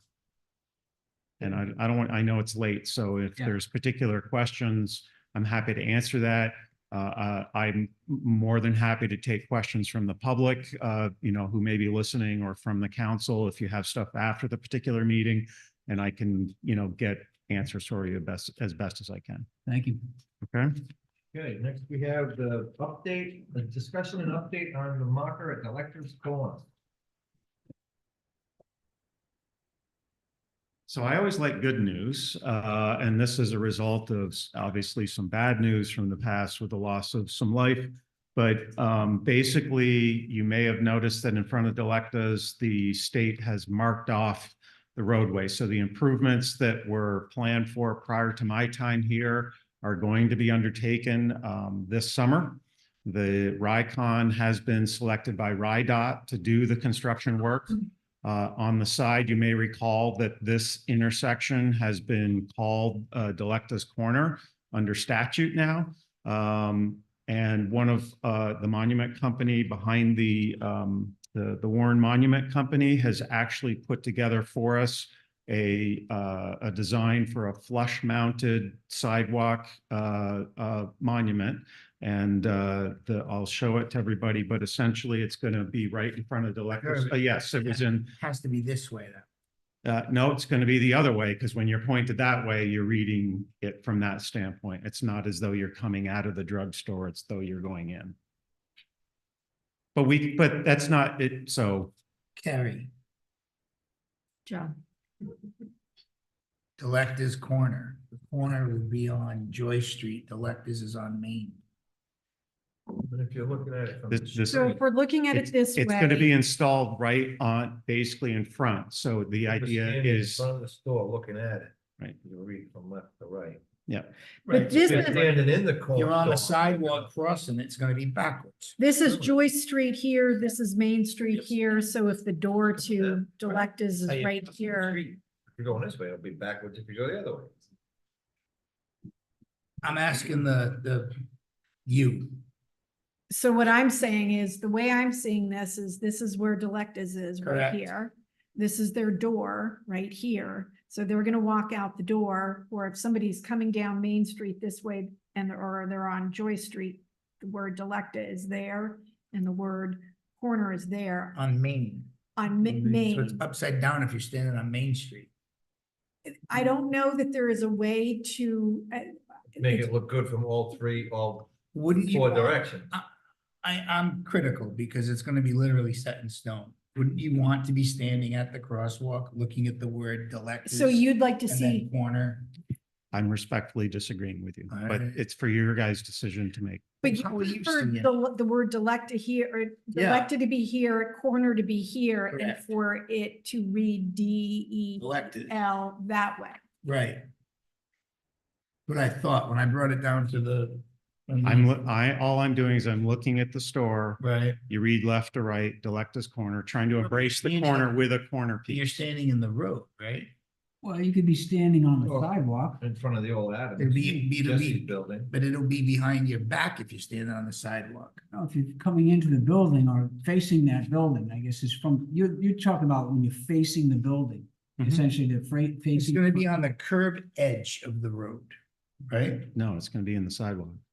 Oh, they're putting it in the sidewalk Yeah. now? Yes. So Oh, It's going to be it's going to be flush with the sidewalk it in the inline? brickwork. Yep. Like. so And there you- was anyway, yes. well, no, I mean, do they know? Have you seen it?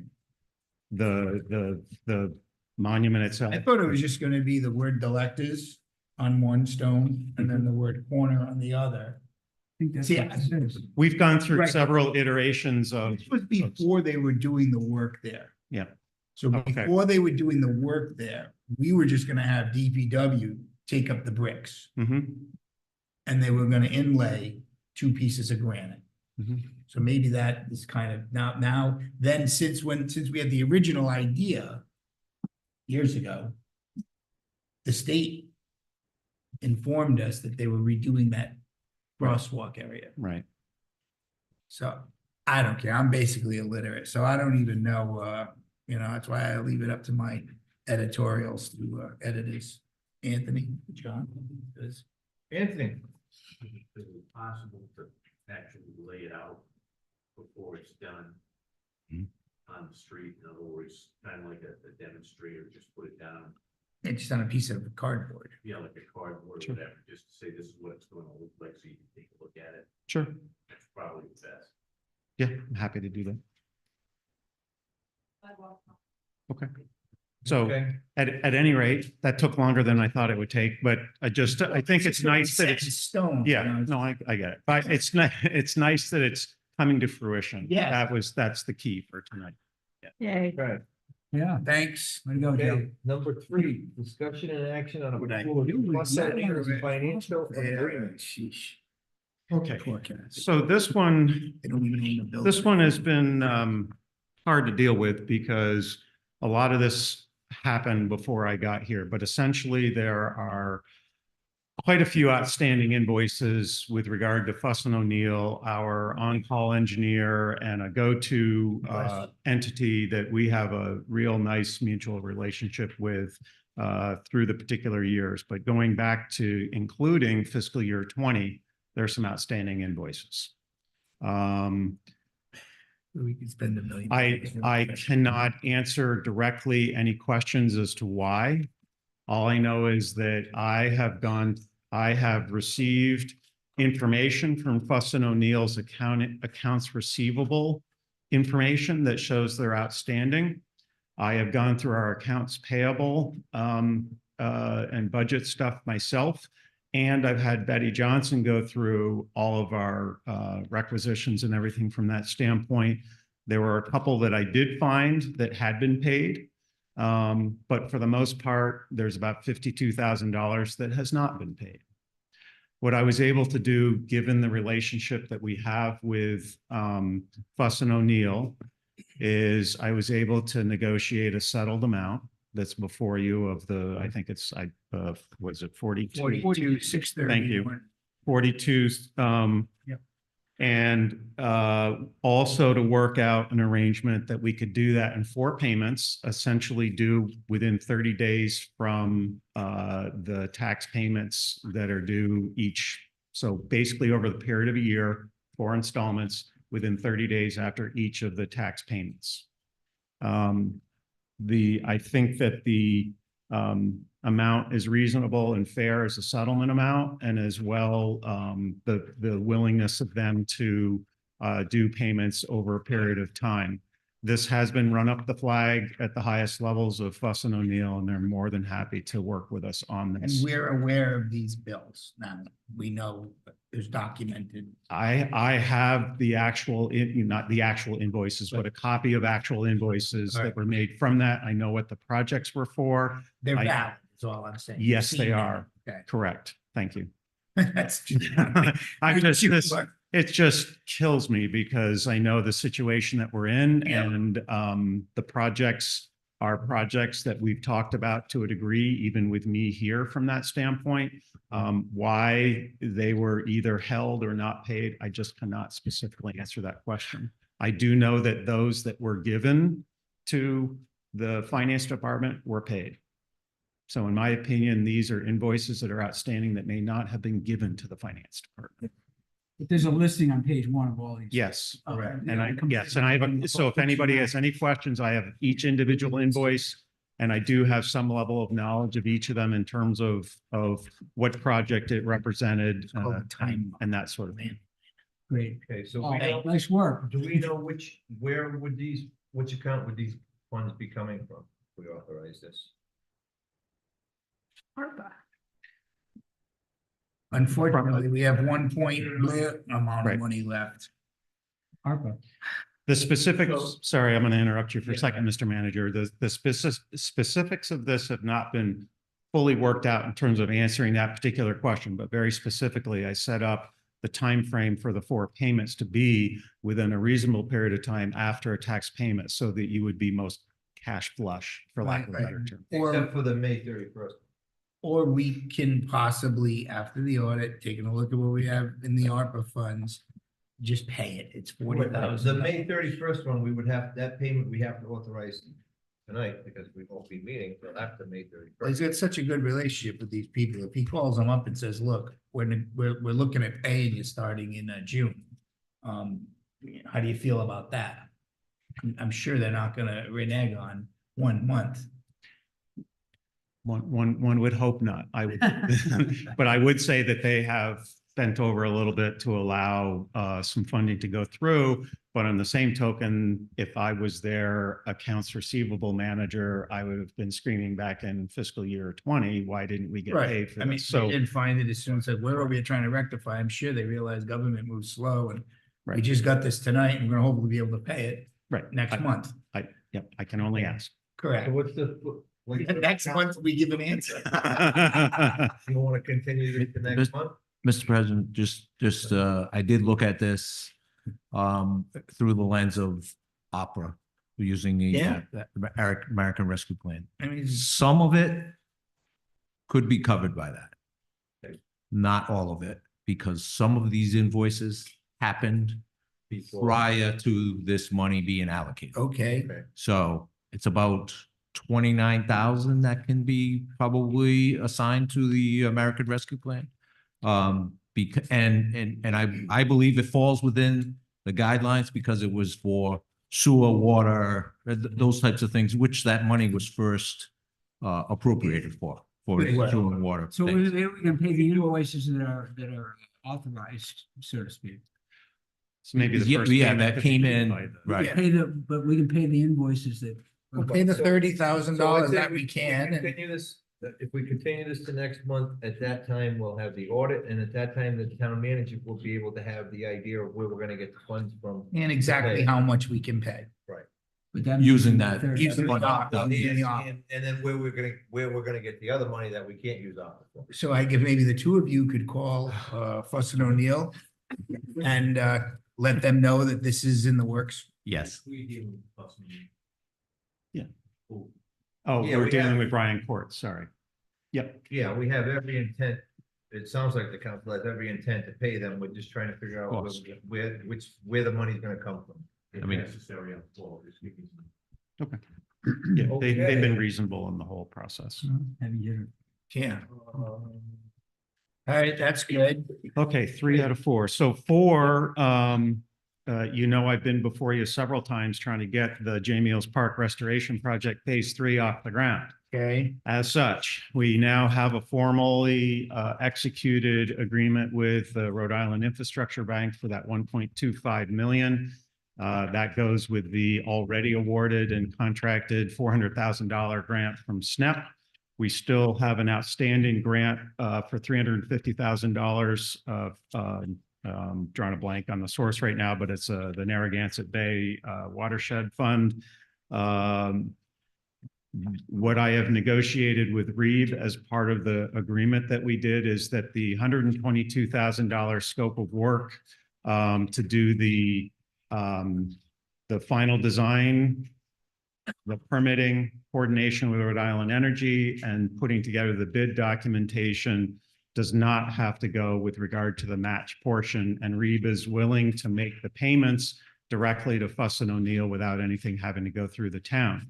So I would appreciate if I could get an authorization for Fuss and O'Neill to proceed to carry out the pre-construction work of not to exceed $122,000 that would be paid for directly by Reeve, the Rhode Island Infrastructure Bank, so that we can get this project toward construction.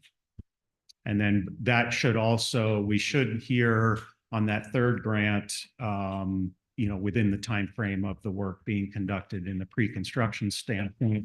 If we get that third grant, we will then be at a situation where the total $2 million project will be all funded by grants, mutually leveraging each other in terms of the match amount. So the net cost of the town is 0. Okay, so basically, this is the third time he came and he figured out a way, so it's no out-of-pocket expense for us. to Doing a approve good this. job. Good job, okay. But But the agreement says that it's a reimbursable grant. Okay, so I'm looking at, I understand what you said, but I'm looking at section 1.2. Yep. 1.2. I'm concerned about that. Because it says in this section, it's the agreement that you have, that it's 1.25, but the grantee agrees to provide a minimum of $312,500 in matching contributions to the project. That's the first thing. The second thing is the total amount available to be reimbursed paid to the grantee by the bank. this to me is a reimbursable agreement. All payments shall be made on a reimbursement basis, made in accordance with this agreement. Is there any writing from RIIB? Yes. Where is that? So attachment C, as a for instance, under the additional budget detail, indicates the contractual engineering services, which is the pre-construction aspect of things, of $122,000. When you look at the match, it's zero for grantee with regard to that. And in addition, I do have, which I didn't put in here, which in hindsight probably should have had it in here, was the email from Rhode Island Infrastructure Bank indicating that they would make the payments directly to Fuss and O'Neill. We would be involved in terms of the sign off of the work being done, but there's nothing that would be passing through us. Okay. If we Can you made this, conditionally approve this? I'd like to see that correspondence. I'm concerned about the reimbursable stuff. I see attachment C, and it says that there's no money from the town. It's $122,000. I Yeah. want to make sure that they're not looking for the town to pay the $122,000 that they then reimburse. Right. I'm just concerned about that because the agreement says that. Right, motion to So- approve contingent on the solicitor's verification of the language in the. What is that? Right. What's that there, the contract? Not just no cost to the town. Right, but you're gonna verify the language in the contract. Is that what Right. you're- I want to make sure that this is not, How should my motion be properly formatted? Motion to approve contingent upon the solicitor's verification of the language in the contract. just that the confirmation that RIIB will make payments directly to Fuss and O'Neill on $122,000. And that it's not a reimbursable amount that would require the town to pay first, and secondly, that payment of this $122,000 will not obligate the town for the rest of the contract, because we need to verify that too. I don't want to be on the hook for $350,000. So all of the grant programs will be reimbursable based for the most part. What I've negotiated with Rhode Island Infrastructure Bank is the $122,000 to be paid directly to Fuss and O'Neill, subject to correcting what the solicitor's questioning. But as we move into the construction phase, money will have to come from this town and we'll get reimbursed for it. The end product, though, is with all reimbursement made, zero cost to the town. Well, what if we don't have the money at the time? That's the decisions that have to occur in the future. All I'm working on right now is the pre-construction situation where we're getting final design, getting the permitting, getting the Rhode Island Energy Coordination because they have some power line Right, so stuff this right is there. Phase one. This is This is the just the phase design of, phase, the phase finalization of that, design. correct. This is not An putting authorization you, for the whole it's project. correct. All right, so motion to approve contingent upon the solicitor's approval that the money from the infrastructure bank is going to come from them and not through us as a reimbursement. we have a motion. Do we have a second? Second. All in favor? Thank you. Thank you very Aye. much. Thanks, sir. Okay, next we have the Public Works Director, discussion and action regarding the bid for the chimney. We had one bid with Durham Masonry. I think we should award the contract to them. Any questions from the council? Where are we gonna get the $112,000 from? That's my question. I mean, just for a chimney?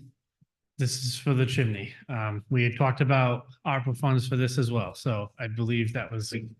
Well, I think we gotta fix the roads in town before we fix the chimney. Well, We have to do the chimney. That's the $70,000 bid. $70,000 was to take the chimney down to the roof line. If I'm. There's $112,000. Yeah, the original bid. This is to rebuild it. This was to take down, rebuild, and document the chimney historically.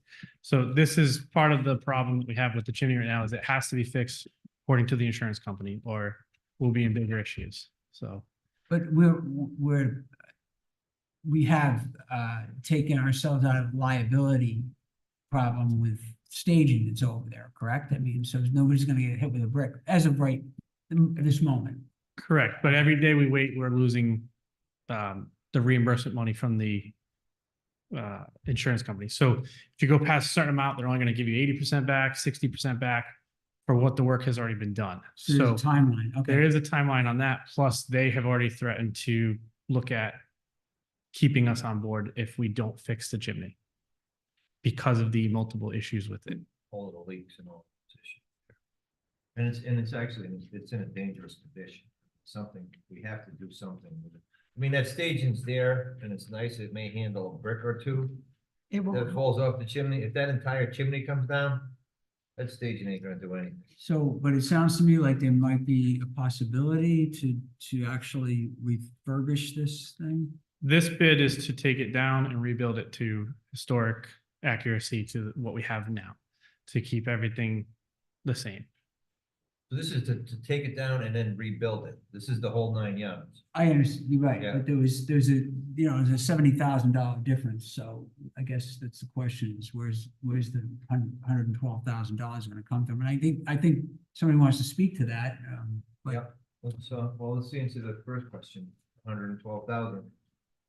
Opera funds? That would be my recommendation is Okay. that, yes, yeah, you know, and I got here at the tail end of the Yeah. chimney, so one day I won't be able to say that, but my understanding was that the 70,000 or so was to take it down, store the bricks, and then at some point rebuild the chimney to its historical character. This bid is to take it down right now and rebuild it right away so that we don't have to store the bricks. We'd have to store the bricks at DPW, bring them back, haul them back here. Staging twice. Logistically, it does not work. And I know there was some fundraising done, and we would work with the fundraisers to try to make sure that it is taken down and rebuilt right away. Okay, Dave? Hi. So this came before the Historic Commission from Matt, and because of the urgency of it, we approved the dismantling of it. And at the time, it was explained, obviously, because of the town's financial situation, that the town had to expend the roughly $70,000 to take it down for safety reasons. But the town could not afford the about $40,000 to rebuild it. And so the community took it upon themselves to say that, well, we will raise the additional 40,000. We understand the 70,000 has to be spent by the town per the insurance company. And as there's an ongoing campaign to supply that $40,000 difference so that it can be rebuilt while the staging is up, obviously, because we don't want to have to spend 70,000 more to put more staging back up. It's 112 to rebuild it. To take it, yeah. It's both. To finish. Everything included now is Right, 112. right. So like I said, the community has been working to raise the $40,000 difference. And right now, as far as I know, as of this evening, there's been $24,000 raised towards that. Nice. There's another letter going out shortly. There's been flyers printed. And I know there's discussion of possibly putting a sign in front of the town hall, like a thermometer type of sign using the chimney as a model to raise the rest of the roughly $16,000 to make up that balance. So as far as I know, that campaign is ongoing, and we'll seek to raise that $40,000 to offset the reconstruction. Anthony, how does that legally work? Contributions can be made to the town. As if the town were a nonprofit, which is what it is. Okay. And those contributions can be made specifically to be used for for one thing. I'm making this contribution for the chimneys. You can do that. Okay. And we had that discussion at the Historic Commission meeting when this first came up, before we even initiated that campaign, that we cleared it with the solicitor that it was okay that the community does fundraising to assist the town So we were on solid legal footing. So.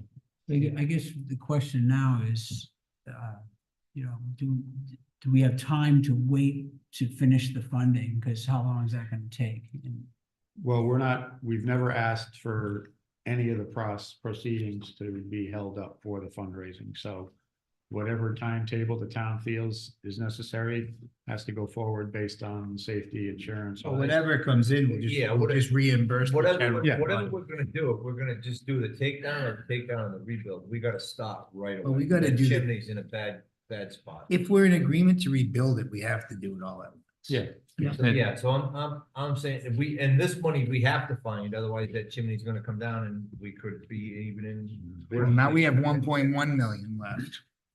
And there is a cost to the staging as well, keeping that staging there. yeah, Yeah, right. yeah. So That- that's added on Now, top of one this. 12, that includes everything, the staging, Yes. the takedown and the rebuild, correct? That does not include the staging that's up today.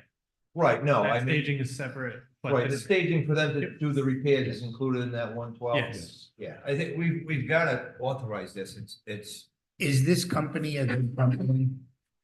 And I'm I'm sorry? surprised is this company, I mean, there's only one bid came in. Only one bid came in. They, I contacted somebody and I'm surprised they didn't. yeah, Maduro's actually went and made sure they got on the MPA as well. They were on the MPA before we went to bid, but in interest of fairness, to give everybody the chance, we did put it out to bid. Yep. We anticipated more, but some of the companies that wanted to bid just didn't have the masonry expertise to do it. So Are we familiar with this company's work? Have we vetted them? we we know them. Okay. The billing official knows them as well, like he's worked with them, he's. I guess my only glitch with not knowing them personally is there's really no second chance. So they have to be able to perform this. Oh, we have to hold them accountable. Yeah. Yep, and we kind of made sure that we did a robust contract so that we have all of our parameters met. I mean, the insurance company reviewed the contract, the solicitor's office reviewed it, so, you know, everything has kind of been put in there to kind of protect us on this and make sure that we're covering all the bases. All right. Yeah, I'm thinking we gotta do something. We can't just let it sit like that and wait. Well, if it's appropriate through the opera funds, I mean, it's, what else are we gonna do? We don't have any Even other if it's money. not appropriate through the opera funds, Joe, we gotta get that chimney in a safe condition. Correct, but But he said we could spend the It money is- out of that, so. It does fall within the It's a guidelines. one-time deal, and that's what I'm saying. All right, so let's have. And whatever they're raising, it will offset and help us, and So we need a motion to approve the. motion to approve the Madeira, 412,434. to read out of the We have a opera second. funds. Second. All in favor? Aye. Thank you. Proceed. Okay, next on the agenda, we have the rec director. How was Cinco de Mayo for the dogs? It was very nice. It was a very fun, family day. Good. And we raised about $3,000. Nice. So it was, very successful. So, the manager wanted me to update you on 2 of the projects that we have going in town. The first is the dog park.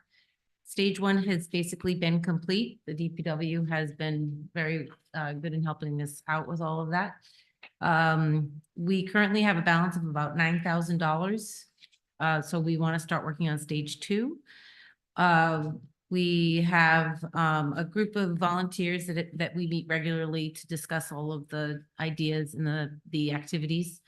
We have some volunteers that will be putting up some solar lights in the park with the approval of the DPW. They've approved the plan. And that's all donated free for the town. We have the Mount Hope High School is working through their CTE program. One of the roles that we have taken on with the Recreation Department is we've become kind of a business for the CTE program. We give them jobs and it becomes part of their work experience. So they're creating a logo for us for the dog park. We are looking at stage 2, which is water, shade structures, agility structures, and a pathway through the rocks. the pathway through the rocks, we're gonna hold off a little bit longer. We're gonna try to get some volunteers from a local company to come in and donate the materials and the equipment. And, but the water, we want to start working on the water. We have a quote from the Bristol County Water Authority. It's $4,185 to connect a service, similar to as it was at Burrs Hill Park. And then we have volunteers putting in the rest of the work. So all of the plumbing, we have a plumbing company that's going to donate all the piping and the service, and Brimmer Construction is going to dig the trench and donate all of their time for that. So, I have a quick question. sure. Can we plant some London plane trees instead of shade structures? So to be honest with you, we have people donating trees. So we already have had. That's a good area for London. plane. Yeah, I mean, so Chuck Staton is working with us with Good. all of those. That's all. So, yeah, so, I didn't mean instead of, I yeah, meant no, trees for shade. we've planted 2 trees already. Because I know that place was miserable with locusts, because they Correct. just grew like weeds. Right. But we did plant 2 trees in the fall, Nice, and we have already had 3 benches donated for that area. good. So we're really working on donations from the community to create many of the things that we are doing there. So I don't know if Thank you. anyone has any other questions. Sounds good. Okay, and then the other good news is that we have the community garden. I thought it was not going to happen after we went through the budget situation, but DEM awarded us $72,445. Oh. And so, and I didn't think that that would happen, but. Can we use it to fix the chimneys? I know. So, Did I say that? Out? I'm not giving up my grant. So it is a 20% match, but we have, currently, we have another People's Garden grant for $8,400. And then we also have a Brown legislative grant and donations that equal about $7,300. So we already have about $15,000.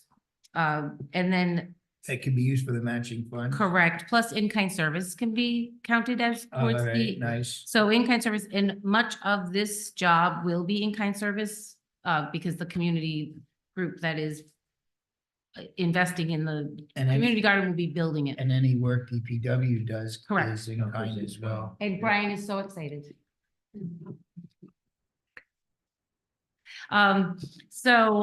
Yes, and we're gonna take the shed that's currently down at Burrs Hill and put that, it's gonna be reused at that location. A fence is gonna go up. We're going to put in a well. The high school, we will have them build one of the handicap picnic benches that they've built around town for us. So, yeah, we're just waiting now for the actual grant proposal to come forward. I don't think we've seen that yet. And that's Great. So if people are interested in the public to apply for the application, it is online. It's on the town's website. It is open to everyone, not just Warren residents, as part of the DEM agreement. And they can send their applications and their fees to me, and we'll put them on the list. The 30 plots or so. So we're gonna start with 30 Okay. raised beds, That's fine. plots. Okay. But there's plenty of space to expand. Okay. But we figure that's a manageable amount of plots to start with. Sounds good. Thanks. And the last item is for the concession building, but I'm gonna hold off until June. I did get some bids, but I'm still working on the numbers to make sure that they're the items that we need, or that they're the same items that I'm requesting. So I'm gonna hold that off until next month. Okay, any questions from the council? Thank you. Thank you. Town clerk, Sandy? This is for all departments, business for, tax bills, public hearings, certified mail. Also the senior center newsletter, municipal court, the affordable housing that I did for grant when we sent So this is the postage account. Yes. Any questions from the council? No. Motion to approve. We have a motion. Do we have a second? Where's it coming from? It's coming from the shared contingency account. All right, sorry. Second. Motion and a second, all in favor? Aye. Okay, next we have the advertising. Well, with all the advertising that we've done with the budget and, every time we advertise for employment and boards and commissions and bids, planning, And this is coming from the. it's become very, yeah. We have extra, well, we have excess money in the non-union salary. And that's, the town manager is gonna explain that. Sorry. You're talking about the offset of this? Yeah. The Yes, offset, yeah, there is, as I said before, there was a gap between Okay. the pay of town manager Okay. and when I came on board, so there is money in. Okay. Motion to approve. We have a motion, do we have a Second. second? Second. All in favor? Aye, aye. Okay, we are going into executive session, people. Get out. The,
Okay, we're back live from executive session. At this point, I would like a motion to direct the building official and the DPW director to proceed as instructed, and also to direct the town solicitor to proceed as instructed in executive session. So moved. Second. We have a motion and a second. All in favor? Aye. Aye. Who made that motion? I made the motion. Carrie second. Carrie seconded it. And I believe that should be a wrap, so we need a motion to adjourn. Second. Motion and a second to adjourn. We are